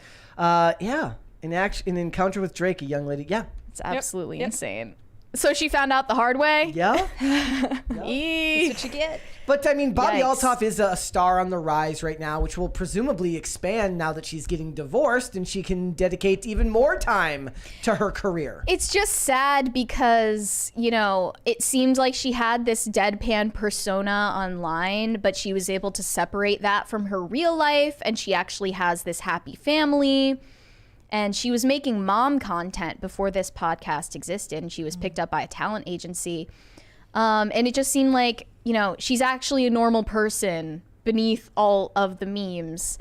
And now that her husband has filed for divorce, citing, by the way, her missing her child's first birthday for, you know, sitting in a bed with Drake and interviewing him, that kind of casts a shadow over the whole thing. Yeah. And everyone is going to say that actually her husband was at fault in the divorce because he felt threatened by her success, and he's actually a toxic male. Well, I mean, she seems to have nothing bad to say. She says, while our relationship did not work out as husband and wife, we will always be friends and I will always love him. So Do you think it's normal to be friends with your ex-husband I mean, or I don't know about ex-wife? friends, but if you've got kids, you certainly have to be on cordial enough terms that you can co-parent, as they say. She's not going to say anything bad about him yet. Yeah, look at Ben Affleck. Whenever he meets Jennifer Garner, when they're out with their kids, they seem happy as can be because he's like, I'm not around Jennifer Lopez. Thank goodness. I guess that's the ideal in already less than ideal circumstances, but yeah, it's just sad to see someone who began as like a wholesome, normal, well-rounded person in their 20s as well. She's so young. Go down this path because she's so addicted to the fame. Is there any celebrity that you can think of that would get the same level of hullabaloo around such images as what happened with Taylor Swift? I mean, I pointed out that it's probably Taylor Swift and other celebrities with clean-cut images like her. You know, the reason that those images were going so viral is because they don't sexualize themselves as much as other celebrities. You're not going to see Cardi B deepfake porn because her entire persona is already pornographic. Right. So I think that particularly was like a reason for it going viral. Yeah. Yes. Taylor Swift's the biggest thing, and her persona is incredibly wholesome. Yeah, people got mad when I said that she's modest in relative terms to other people in the entertainment industry, but I'm just saying on relatively. I'm not saying that she's like out here wearing prairie dresses, but she definitely keeps a more like family-friendly image and public persona, and she's not like twerking and like making songs like WAP. Yeah, that's all I'm saying. She tries to keep it a little bit more on the wholesome side. Gordon Shumway says Adele. I don't think she's very famous, but I don't know if that would have the same uproar as Taylor Swift. Yeah, because I think people find Taylor Swift generally more attractive. Yes. Taekwondo guy says Jenna Ortega. Jenna Ortega's already doing fairly risque roles. So. One of her first breakout roles was in a movie about a porn actress. Like she played a porn actress who was filming a porn scene in a horror movie. Yep. So, yeah, she's already kind of leaned into that sexualized persona anyway. There's a $20 one here from Gal Gadot. Says, keep the info of that OF gym chick, the one with the fake blonde hair, dark brows, and Valley Girl speech patterns, could make a great substitute host for when some people need time off. Don't say I didn't try to help. Well, maybe if I need to take a day off at some point, I'll just have her sit here and do the bouncing with the medicine ball thing. I would have to leave. Yeah. I don't think I could do it. Is there anyone you would be willing to do a show with that had one? I mean, there's people on the that would probably do this show who have such profiles. Yeah, I don't know.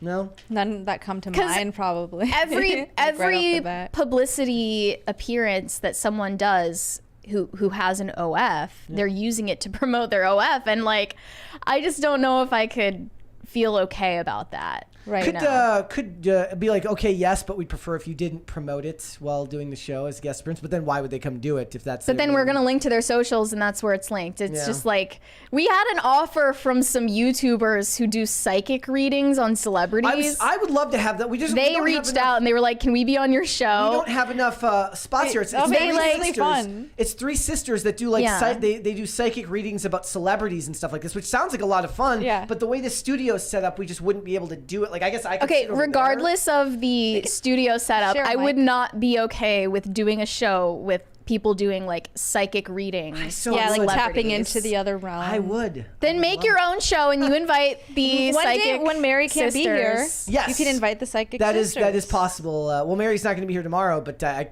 It's a little short They do notice. they do live streams where they do $25 psychic readings for super chats. Oh, basically. those are super popular. Yeah. That's like a whole branch of TikTok. That would be hilarious. I think that would be fun. I would have fun doing something like that. How do they do the psychic readings? Is it like they channel it? How much harder is it? How much harder is it to tap into the psychic realm when it's over when it's over an internet connection? Like, is it easier to type into the psychic realm on 5G than it is on LT, like on like a 4G? Well, LTE but I'm wondering, network? is it like a Ouija board thing, or is it like Mary wouldn't want to. I know that Mary is very against the Ouija board, but yeah, I'm not saying to bring it in. I was just curious, like what their system is to. They don't get in have a touch. system. They're making it up as they go along. They're just good liars. They're good at making up stories. It's a talent, and I would have loved.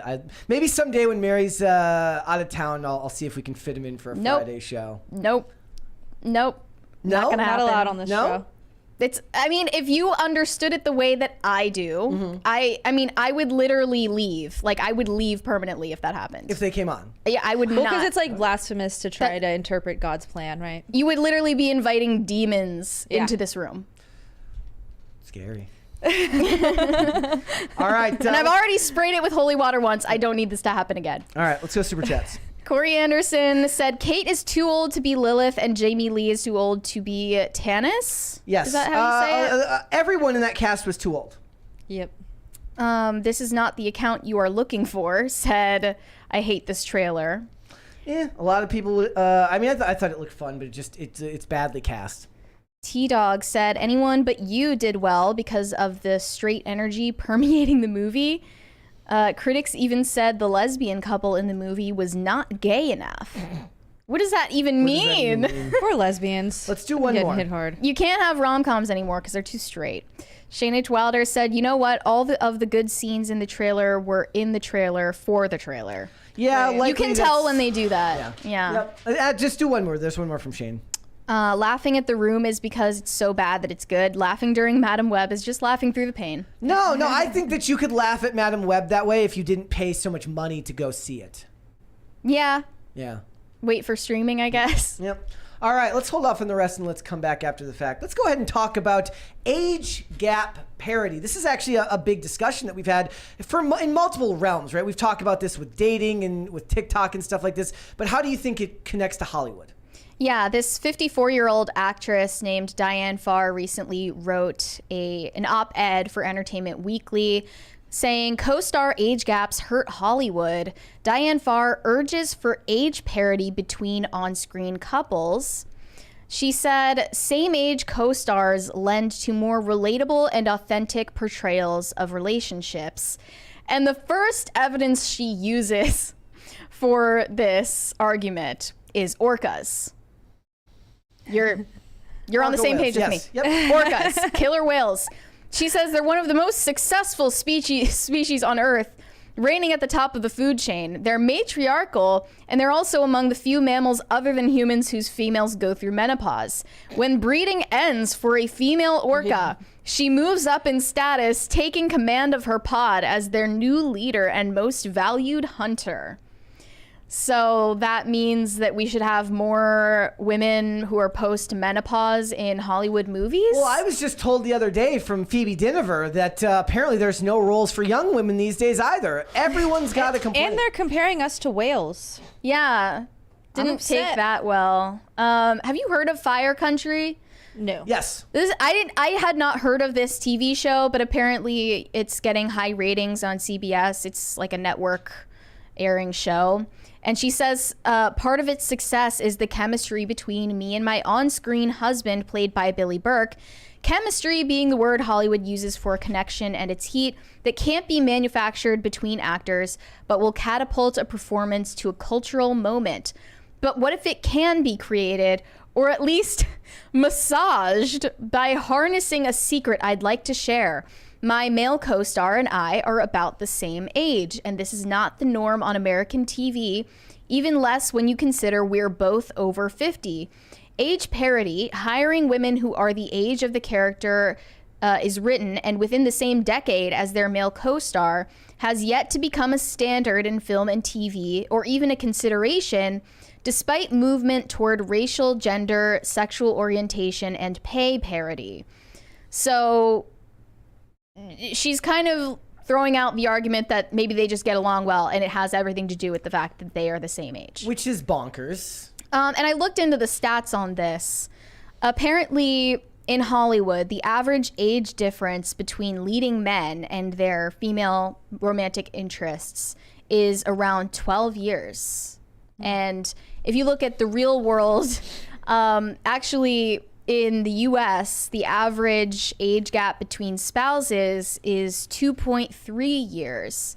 And it says age gaps in long-term relationships can impact each partner's likelihood of experiencing depression. Same-age couples have the lowest rates of depression, while couples with an age gap of 3 years or more, and that's not even that much, have slightly higher rates. In the initial 10 years of marriage, both men and women showed greater levels of marital satisfaction when married to younger partners than those who have older spouses, regardless of the age gap. Over time, marital satisfaction of different age couples declines more than similar aged partners, and the probability of similar age couples divorcing is also lower. Okay. I was told that women like to marry older men because women mature faster. So theoretically, a woman who's 5 years younger than her husband is on the same mental plane as her husband. Therefore, they're better off together. So am I getting my facts mixed up, or do they just make it up as they go along? I feel like that would only apply when you're in your early 20s, right? Okay. Yeah. Girls in their early 20s are probably a little bit more mature than guys in their early 20s. I'm calling cap on that in modern day, in the modern age. I think the internet has handicapped all of us to the same level of stupidity. So I don't actually buy that. Maybe 10 years ago, maybe 15 years ago. Today, nah, the not divorce rate for a couple with a 20-year age gap is 95%. Okay. Dang. That's kind of insane. Again, and this is kind on of the set of a movie, none of this matters, because here's the thing. On a movie, the first thing that they're looking at has nothing to do with any the screen tests and the chemistry test, which is an actual term within the industry. That all happens later. First thing they have to see is visually, do you look right for this role? Mm-hmm. If you're doing an action movie, a guy in his early 20s isn't what you want. You want a dude who's in his mid-30s. He's got a little bit more grizzle to his personality. He's got more of a weather-worn look, but that's masculine in a way. At least this is how it would have used to have been. So you get a guy who's 36 or 37, and you get a woman. She's had a couple of decent roles leading up to this. She's 24 or 25, and as Phoebe Dynevor would have said back in the day, she's already reaching the midway point of her shelf life, as they would have called it in Hollywood back then. So you get a guy who's 35 to 37, and you get a female who's 23 to 25 or 26, and that's about right for what they would have done for screen tests, for things like that. Now, that doesn't have anything to do with your personality. Chemistry tests would come later, and how much your age actually works into that is dubious at best, because everybody comes from such different upbringings, and professionalism should be number one, on set anyways. So the idea is do they get along? Mm-hmm. Now, is the idea that because they're about the same age, they're both in their 50s, they're both done with this shit and they don't really care anymore, so therefore they can bond over that? Sure, I guess. But television and movies are completely different mediums anyways, and that's not even really something that's explored here, is how it would work differently for movies as opposed to television. Well, she's pointing out from her anecdotal experience that she's been in she's been the female romantic interest of male leads in 10 different TV shows. And when she was a younger actress, her male co-stars were upwards of a decade older than her. One time was 20 years older than her. One was 25 years older than her. And she says none of these TV shows achieved the same success as the one that she's on now, where she is the same age as her male co-star. Yeah. But again, that's just anecdotal evidence. It doesn't actually say anything about what would happen in other situations. I mean, I just think that it's a movie, so it doesn't need to be realistic. But if we're talking about the real world, the stats bear out that married couples who are similar age, and particularly the ones who are younger, who get married at a similar age, have higher marital satisfaction and their marriages last longer. Yeah, but also like the thing is like how old you look matters on screen too. So we talk nowadays with all the plastic surgery, the women are starting to look old, like simultaneously older and younger at the same time. They're Well, kind of the leading freezing women in age. Hollywood right now are Margot Robbie, 34, Anna de Armas, Scarlett 30s, Johansson, 37, or the leading women in Hollywood right now are in their 30s, basically. Yep. And then, but if you compare it to like the 80s or the 90s, I think that you would have seen younger women in those roles. I think that the difference is just that, you know, people stopped smoking, like people stopped chain smoking, they stopped using tanning beds, so aging is less extreme for someone in their 30s. I also look, they give all these examples here as to why these things are successful. The idea that the script, the talent of the actors, the cinematography, the production value, the marketing, the idea that the reason these things were successful is because of the age of the actors and not all of these other laundry list of things that make a movie successful. I mean, they're listing The Walking Dead. Like, bite me. Zombies were huge.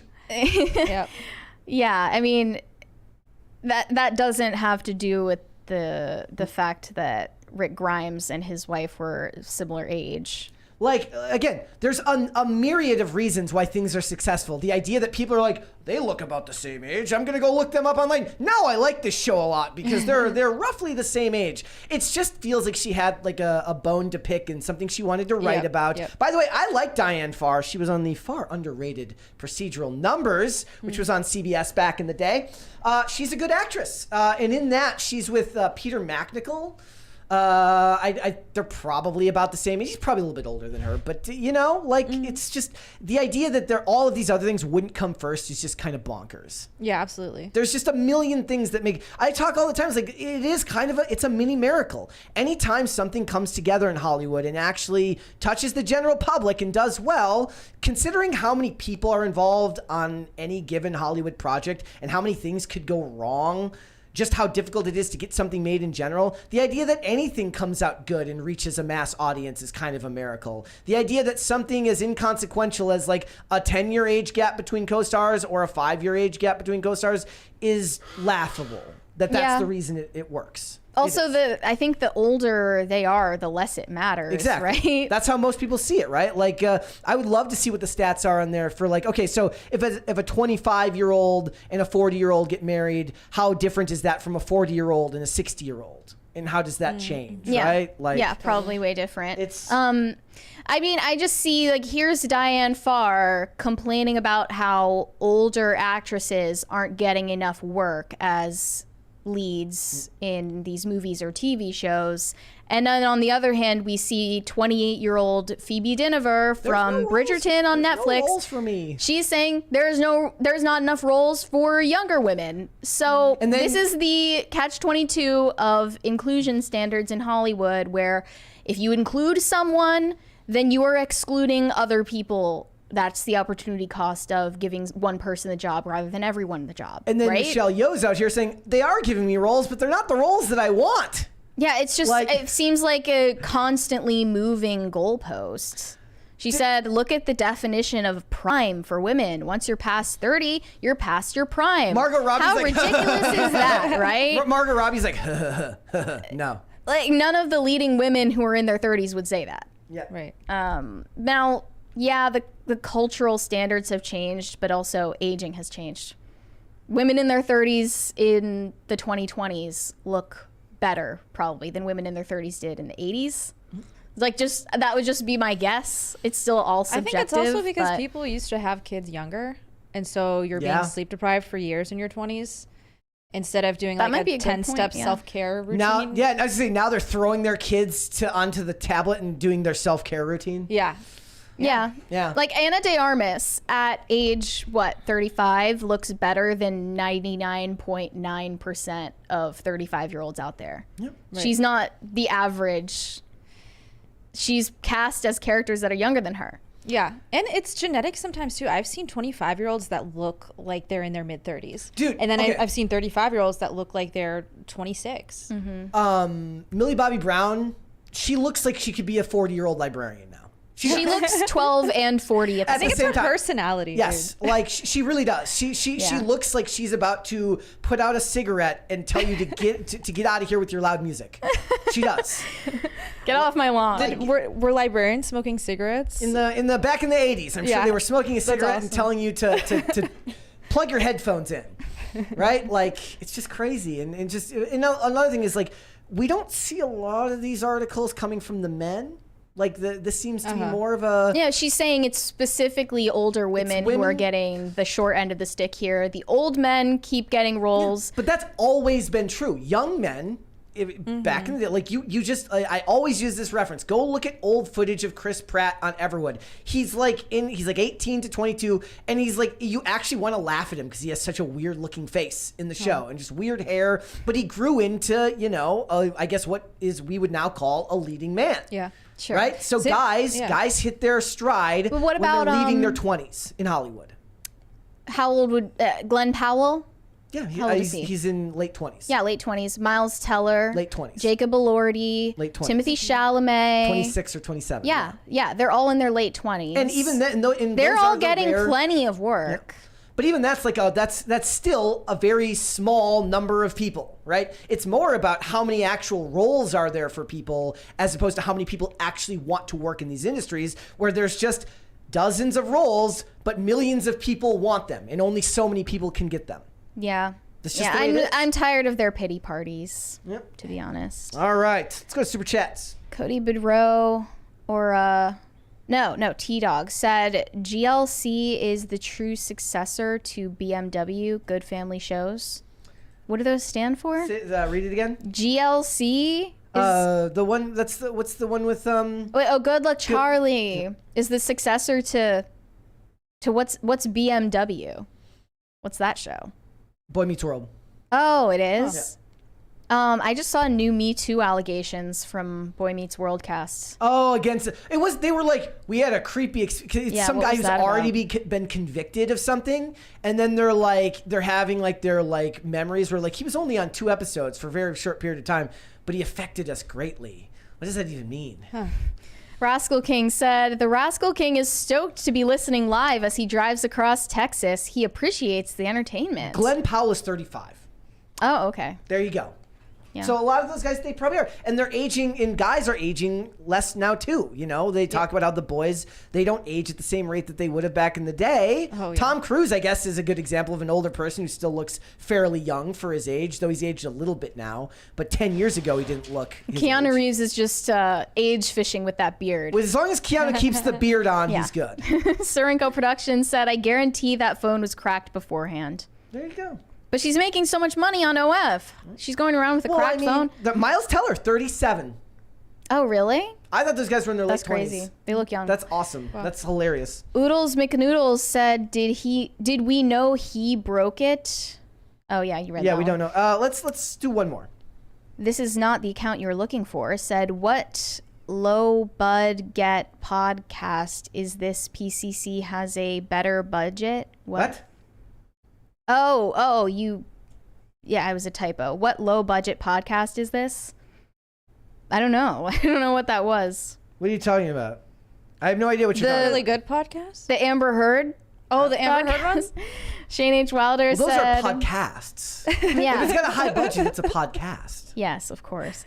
Shane H. Wilder said, this is why we love Kurtz. Her poker face is on point. LMFAO. It was amazing. She did that whole thing without smiling. It was amazing. Let's hold off on the rest and let's come back after the fact. All right, Mary, why don't you tell us what the hell is going on with Xtina? Christina Aguilera has spoken out about being shamed for how open she is with her sexuality. And she's talking about this because she just co-founded a new sexual wellness brand called The Playground. And, you know, you could just call it a lube company, but instead we're going to make it into a political activist movement for women. Is there like some law now that you have to start marketing everything with some type of activism? Yeah, I mean, it's pretty much like calling women vulva havers and all of this disgusting language. But basically she says, this has been a comfortable and natural space for me to enter because sexuality has been such a big part of my life, my world, and my music. I've experienced firsthand the double standards put on women, and I've been shamed for being open, for expressing myself sexually and trying to own my body, and for trying to empower other women. People are afraid of that. I don't even know where to start.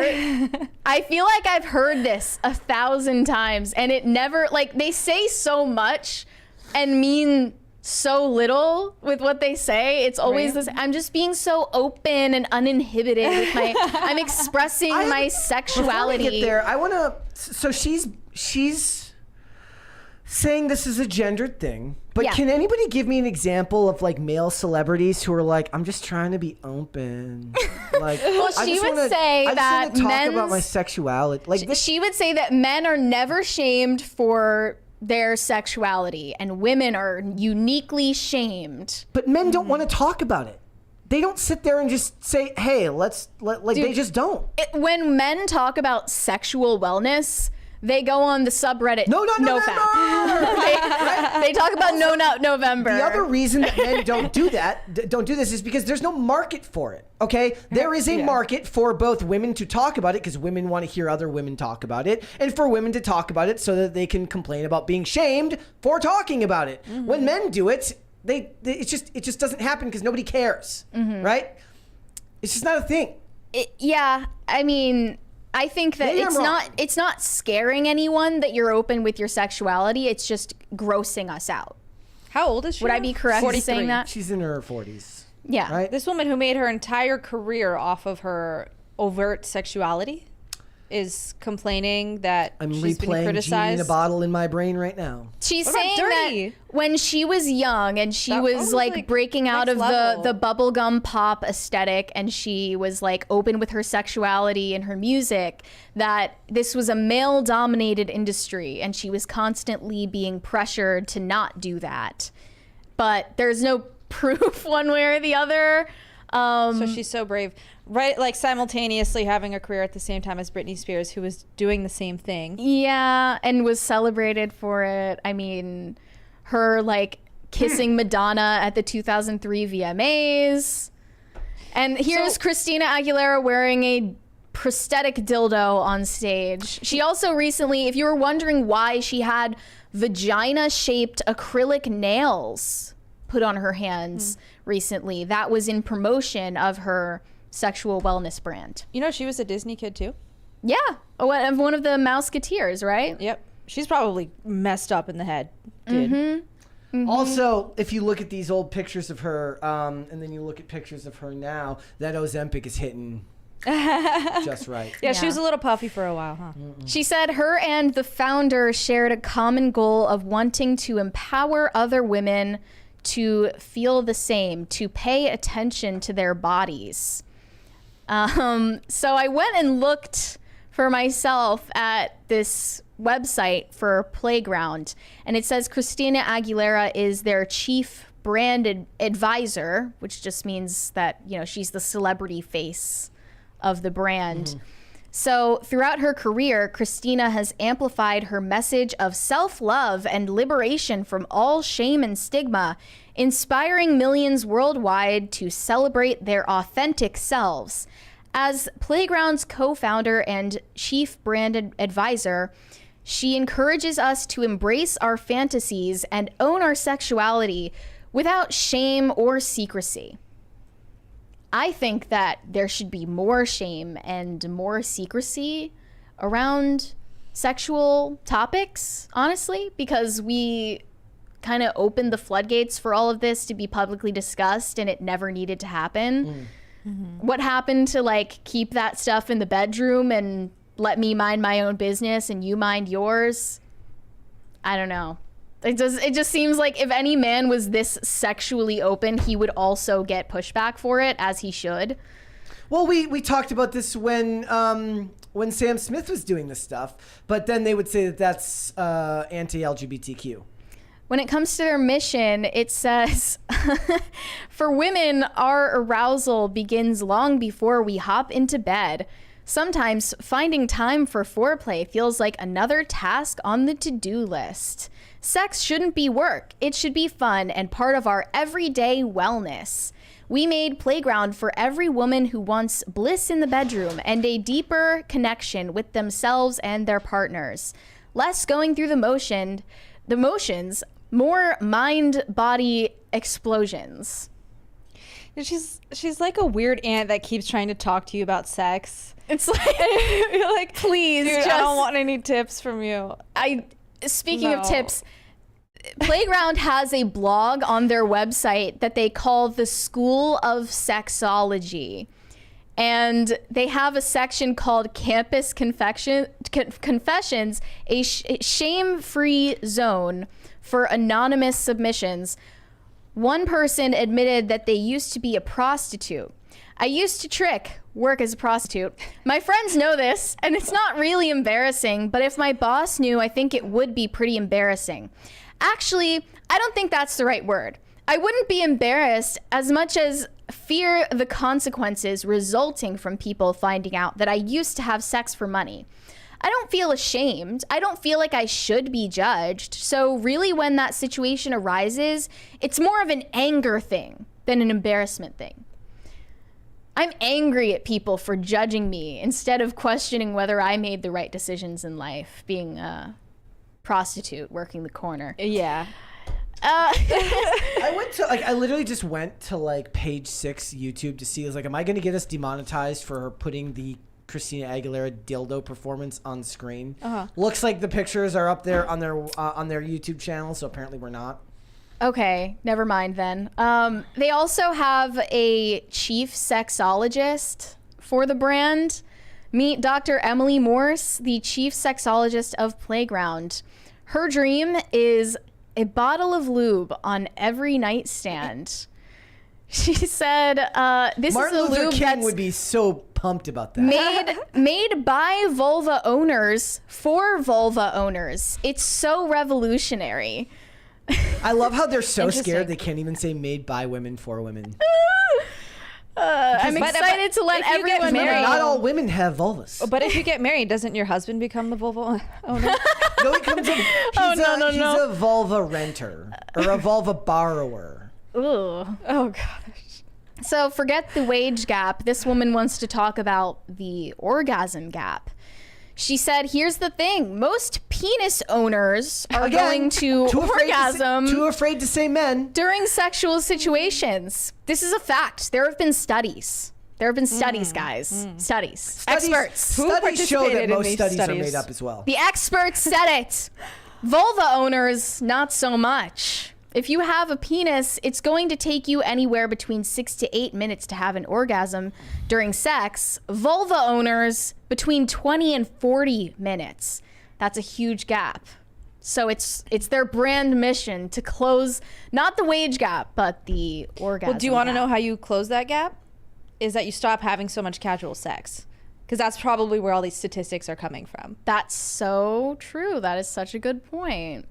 I wanted to show an interview that the chief sexologist did with Christina Aguilera and hear what this is all about in their own words, which, of course, don't make any sense. Has always been a lube on every nightstand. And no shame in the lube game, right? Okay, that was the fakest Go laugh. go 5 minutes in. That was the fakest laugh I've ever heard in my entire life. Every part of your body should be pampered. Every part of it. Exactly. Your sexual wellness is part of being healthy overall. So like as long as you're doing some self-care in the bubble bath, you might as well bring some lube, a vibrator, get comfortable. Like to me, having an orgasm and having pleasure, it boosts your mood, your serotonin. It helps like clear up your skin, by the way. All the things that are Definitely important helps to you. your mood. Sometimes when I get really nervous, you feel it in your vagina. Yeah, like you do. It's a power source. It is your power source. It is the power source. It can be, your confidence.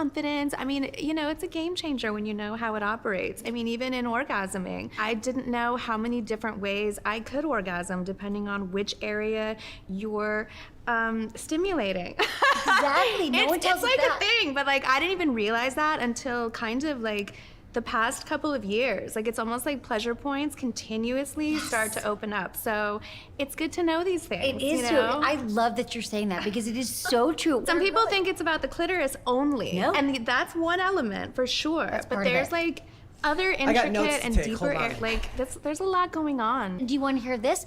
The clitoris wasn't even on the map until 1998. And all these years, you all been saying it has 8,000 nerve endings. They literally just found out last week that there's 10,000 nerve endings. I need a map. 10,000. 10,000. Who's got a map? There's a lot of ground to cover. And I could go on forever, Right. so. Oh my God. Okay. What did any of that enlighten us about?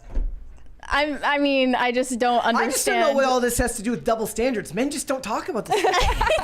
Dude's like, fucked her, got off. Just Bring it back. She also went on the Call Her Daddy podcast, which, when that podcast first started, it was two girls who were essentially like talking to college girls, telling them about like sex tips, and they were extremely vulgar. They were encouraging girls to have rosters of casual hookups that they go through, and they were encouraging women to have as much promiscuous sex as possible.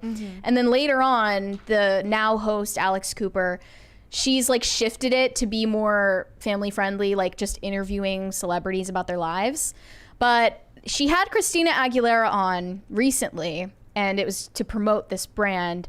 Christina said that she calls herself a promoter of the swallow. She noted that swallowing is really a good thing. It's got a lot of protein. And she also said it's really important to be with a partner where you can really explore. never mind. I changed my mind. I'm Team Christina now, all the way. I just don't understand why any of these conversations need to be on the internet instead of like with your husband. Like, this woman is married. I don't know if her husband really appreciates her publicizing every graphic detail of her sex life. Yeah, well, it's a celebrity couple, so ultimately there's always some level of like shallowness to it. My concern is that this is where people are getting their sex education from. And she's saying that that's a good thing. Like, she should be taking over sex education for Gen Z. And this is who she thinks they're like listening to. Do you find that? Do you think that's It's a true? bad She's sign. she's probably It's a right. bad sign. She's probably right. This is who. I mean, maybe not Christina Aguilera, but people more relevant to people their age with their own advice. Apparently, there are other brands specifically promoting condoms and sex toys to Gen Z via TikTok ads, which is kind of predatory. Mog brand condoms, and deliver to your home birth control as well, that you can keep in discreet packaging to hide from your parents. They're explicitly saying this is for minors. So I just find the whole thing really creepy, and I don't think anyone is afraid of you being sexually open. They're just grossed out. I would say sex at one point in time was taboo to talk about. It still is in most countries, but in quote unquote liberating the conversation, they've taken it way too far, and they've made it solely about like birth control and sex toys and lube instead of what it really should be about, which is like connecting with your spouse or partner and bringing life into the world as well, like two flesh becoming one. And we've just gone so far past go. Yeah, they needs totally that? It's got sanitized. They've totally like sanitized sex of what its true meaning is supposed to be in the name of like liberating us. Right. But in reality, you're just promoting the idea that everyone should be a narcissist and it's all about you. And buy our product, by the way, because it's essential to your happiness. Buy our lube because it's essential to you having a good sex life. You need to buy our product and make us money. And clear skin. And do it for yourself. And do it for yourself, but mostly do it for my company. And for yourself, no one else, and for my pocketbook, please buy my product. Yeah, so I just think that it's really kind of sinister what they're doing. Totally, yeah. Please stop liberating me. Yeah, yeah. I would like to not be liberated. Please stop liberating me. Let's go to the super chats and let's just hang out when we're done here. Organized Business Services said, before OnlyFans, we had girls like that back in the day in the gym. Randy always dated the girls in the West Palm strip clubs, showing off their bodies. I said, one day, I love you, Randy, but really, your GF has to stop. That's good advice. Yep. I hope he took your advice at the time.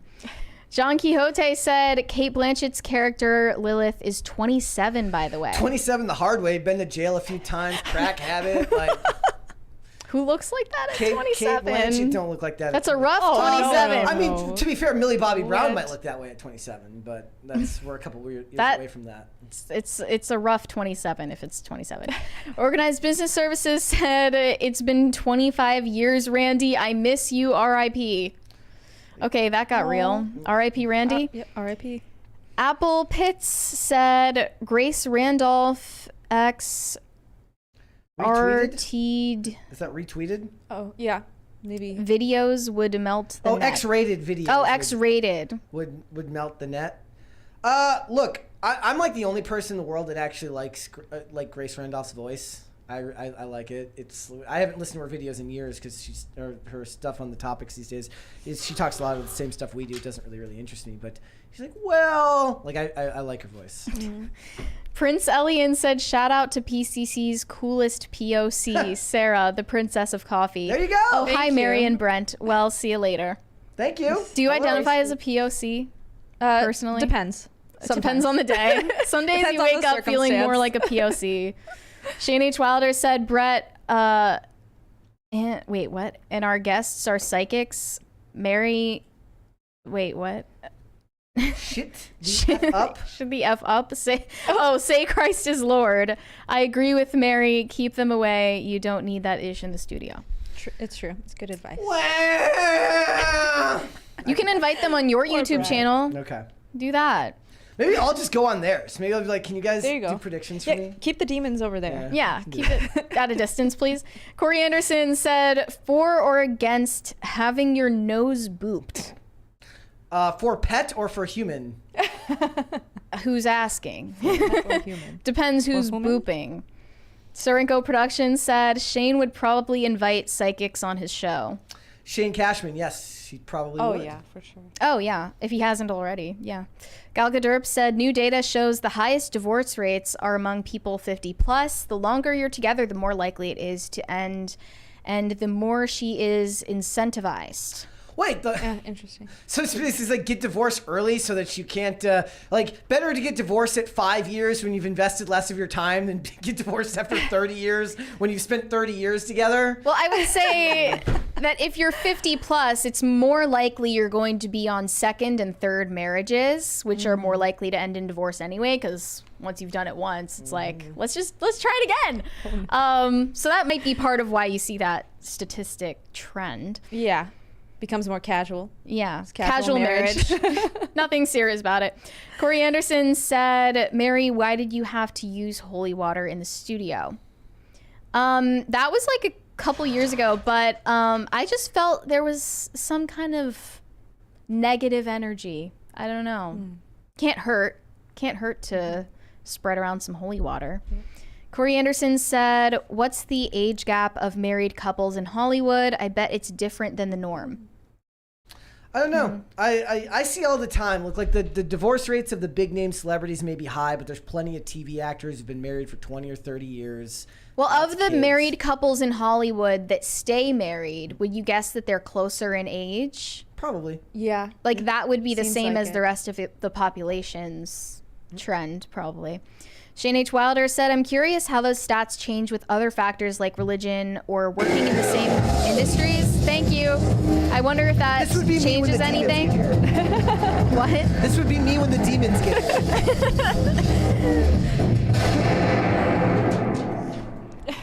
That would be me with the demons in the studio.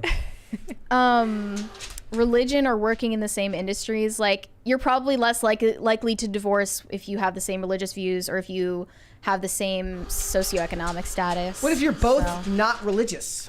Hey! I think that like atheists and agnostics have a higher divorce rate. Gal Gadot said, remember when Brent gave a damn and would heart our comments? I did heart his Pepperidge comments. Farm remembers that I is did all. heart his comment. I was Babe, remember blackmailed. when you used to hold the car door open for me? Yes, that's what they said. They're nagging you now. Yeah. Organized Business Services said, and I bet Joey also misses you, Randy. I wish your brother and I still hang out, but after you died, it's not the same. All I remember was Joey, you and I working out with Greg Norman, and I throw the dumbbell on Greg's car. We should just write whole stories in the chats. This is just, I'm getting a little bit uncomfortable hearing all of these personal details about Randy, but go on if you must. Sorenko Productions said Playground sounds very PDF file-y. Yeah, I said the same thing off air. Oh, yeah. Like, why would you name a sexual wellness brand, a sex toy company, a Playground, like where children are? I don't know. Weird. Yeah. Shane H. Wilder said, if someone tells me that they're the sexual wellness officer for a company called Playground, I'm going to check to see if they're on a list. Browser history check might not be the worst idea. Yeah. Corey Anderson said, more O's of the ladies. I'm a fan of Xtina now. Thanks, Mary. All right, then. You win some, you lose some. Bucky Ducky said, casual sex has become one of the largest vectors for problems in society. So many social issues find their core in this hyper-casual sexual environment. Facts. Yeah, with the exception of Gen Z, I guess, who is not hooking up. It's because as they're all much as asexual, previous though, and like they're generations. trans lesbians, so they can't find people to hook up with. The whole thing is just like too complicated. You're worried about consent, and then you got to get the pronouns Are right. we the same gender? Is this the right gender? I don't know. Yeah. I'm gonna stay at home and watch Netflix. Bucky Ducky said, no one tell Mary there is already a ghost in the room. What, me? Chair? Oh, Ghost Girl? Is it Chair? Gal Gadot said, try again, Mary. That was for first-time divorces. Yeah, it's definitely like the boomer generation that exploded in divorce rates. High Voltage 75 said, you missed a chance to lure gamer maid Sarah onto PCC with the Borderlands segment. I think she said she was a fan of the games. Well, we'll have to wait and see what her opinion is. She's literally never going to be on the show. You should ask her. I'm sorry, but it's just not going to happen. You should ask her on Gamer Maids today how she feels about the trailer. We've asked her so many times. Like, I just feel like it's hopeless at this point. Very unlikely. I want her to be on the show. I don't have much faith that she's going to say yes one of these days. We're not gonna bully her. No. Onto the show. Corey Anderson said, have an exorcist as a guest at the same time as the psychics. Hosted a little debate, a little friendly debate. Would you do that? We should get that one exorcist guy. Would you do that? I talked about the Taylor Swift concert. Oh, I was thinking about reaching out to him, actually, now that you mention it. Would you have a psychic and an exorcist debate each other? I mean, that would definitely be a first for the channel in general. Like, we've never hosted a debate before. Who else would we, like, host a debate for? That'd be funny. Like, pop culture exorcist and pop culture psychic go at it as with warring arguments. And we would just be sitting back with our popcorn. Like, I don't know, maybe. Could be interesting. But then, you know, the demon might manifest, and then we'd see an exorcism live on YouTube. It would be crazy. The views would be amazing. Let's go. The Manic Mustache said, person of multiple color, POMC, sounds cooler. Person of How would you multiple say coffee. that? Would you Poms? call yourself a POMC? Poms. No, I'm like 100% Iranian. Yeah. Could not be more. Shane H. Wilder said, remember when Brett had blonde hair? I miss that. We all missed that. I remember. Except for Brett. Yeah, correct. Bucky Ducky said, facts, Shane. Brett, how many chats for more blonde? 0 for now. Maybe at a future date. Set a wager that like seems a little bit too far out of reach. No. Stand in your power, Brett. My power is to like when I'm ready, because I always make like how many I've done it twice now. I'll set it at a future date, perhaps when we get to episode 999. The memory is still too strong. Yes, it's got to fade a little. Too much work. Damn, like the hair. Corey Anderson said, same Shane. He's talking to the blonde thing. Everyone's asking for blonde. Shane H. Wilder said, sorry, Brett, the crisis actors have spoken. Well, I'm sorry, my friend, but this is not a democracy. So, guys, before we go, would you hit the like button on this video, please, and subscribe to this channel if you have not done so already. Sarah, thank you so much. Thank you guys for having me back. Tell everyone where they can find you and your coffee. Yeah, you can find our coffee on castbrew.com. You can find our coffee Twitter on X or on Twitter or whatever at Castbrew Coffee. You can follow me on Twitter at Lady Sells Coffee, and you can follow us on Instagram at Castbrew_coffee. Perfect. Mary. You can send me validation on Instagram at Mary Archived, or you can send me hate on X. That is also Mary Archived. There's also one more here from Organized Business. He says, sorry, Mary, I'm just venting and Miss Randy. That's okay. That's okay. Express your feelings. All right, guys, if you'd like to follow me, Instagram and Twix at Brett Dastovic on both of those platforms. PCC is here 5 days a week, Monday through Friday, 3 p.m. Eastern Standard Time. That is noon Pacific. We are on Amazon Music, Apple Podcasts, Pandora, and Spotify if you would prefer to listen rather than watch. We got one more here from Gal Gadot. Says, not a democracy, unsubscribed. I'm sorry. It's not a democracy. I can't change that. And one more here from High Voltage 75 who says, it's not 5 yet. Well, we can hang out. Shane H. Wilder says, have fun at CPAC tomorrow, Mary. I can try to have fun, but I don't know if I will. Also, Bucky Ducky said this isn't a democracy, it's a Brett-tatorship. Yes. Yep. Yes. So are you going to see specific speakers? I'm not even sure who's going to be on the lineup that day. Unfortunately, Trump is on a different day. I really wanted to see Trump speak. And tomorrow Sarah will be back tomorrow. She's gonna help I me will out. be back. And we're going to have Phil and Lisa are going to be on. So it's going to be a full panel tomorrow. I think you'll be sitting where Mary normally sits, and we'll have Lisa and we'll have Phil over here. It's going to be a lot of fun. So I think we will do the 70 phrases to avoid if you're working at a DEI office. It's 70 phrases that have been banned by your local DEI czar.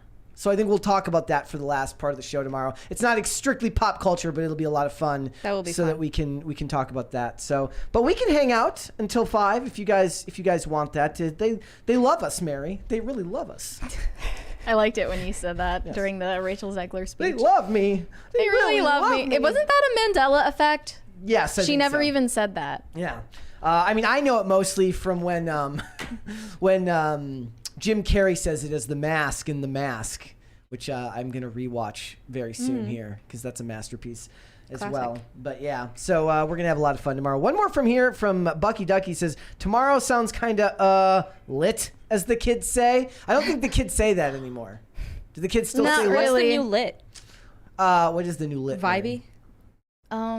I don't know. God damn. You were just looking up Zoomer's language. I've always been kind of earlier. iffy on the actual meaning of gyat, G-Y-A-T-T, gyat as in goddamn, or it can also be thus that refers to as a buttocks. Wait, what was the acronym? What did you say? You said it earlier. You said it to me. I didn't know it. Girl, your ass thick. Yeah, something like that. Yeah, I didn't know that. Yeah. We got a couple more here from Shane H. Wilder says, is Bishop Strickland tomorrow? I know he's going to be there at CPAC, I guess. Oh, he's going to be at CPAC? I didn't know that. And then we got we got two more here. One here from Shane H. Wilder says, also no idea why I ended that with a question mark. That happens. Okay. And one more here from Bucky Ducky says, either way, tomorrow is a stacked cast. Yes, it will be a lot of fun. We'll have perhaps we can get Phil and Lisa into some type of debate. Ooh. On what? I don't know. They're both they seem to be skilled debaters. They can go back and forth. I saw Lisa was arguing with people on Twitter today, so they can argue as if Arguing it was on Twitter. about what? She said if a kid gets in a fight at school, particularly like if kids beat down another kid in a bathroom where that happens, not only should the kid be sent to juvenile detention, but the parents should go to jail as well. I don't know how I feel about that. So. I feel like Phil would be against that. Yeah, we'll have to wait and see. One more here from Seth Essence. It says, "Hi, peeps." Well, thank you. Hi to you as well.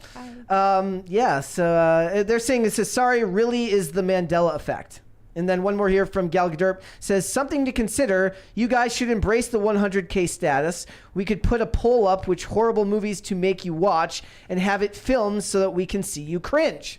Well, I embrace the cringe when it comes to movies. Mm-hmm. The cringier it is, the more I seem to love it. I feel like you guys haven't embraced the 100K enough. You guys are still so down to earth and humble, and you haven't changed a bit. We need to design our own sneaker brand. Well, I'm going to start wearing. I'm going to start to wearing Like a sunglasses. cherry red. I'll start wearing sunglasses. We can't watch movies because of copyright. Yes, you can cut a bunch of stuff out, but we'd have to find somebody to do all the editing for that. So by the time we're done with the day, Corey Anderson says, "I invented the question mark." Wow. I didn't know that. Brett didn't know that. I didn't know that. One more here from Shane H. Wilder says, "Having Lisa there will keep the Catholic vibes up. I approve." Nice. Yeah, that's why she's filling in for me. Okay. All right, then one more here from Bucky Ducky says, "Corey, half your super chats are a question mark." There you go. All right, guys. Wodenshot says Brett is a tyrant. It's not true. It's fake news, my friends. Guys, we will be back with another episode tomorrow. Mary will be back on Friday. Special guest Xavier DeRusso. It's going to be a lot of fun this week. We will see you tomorrow. Bye.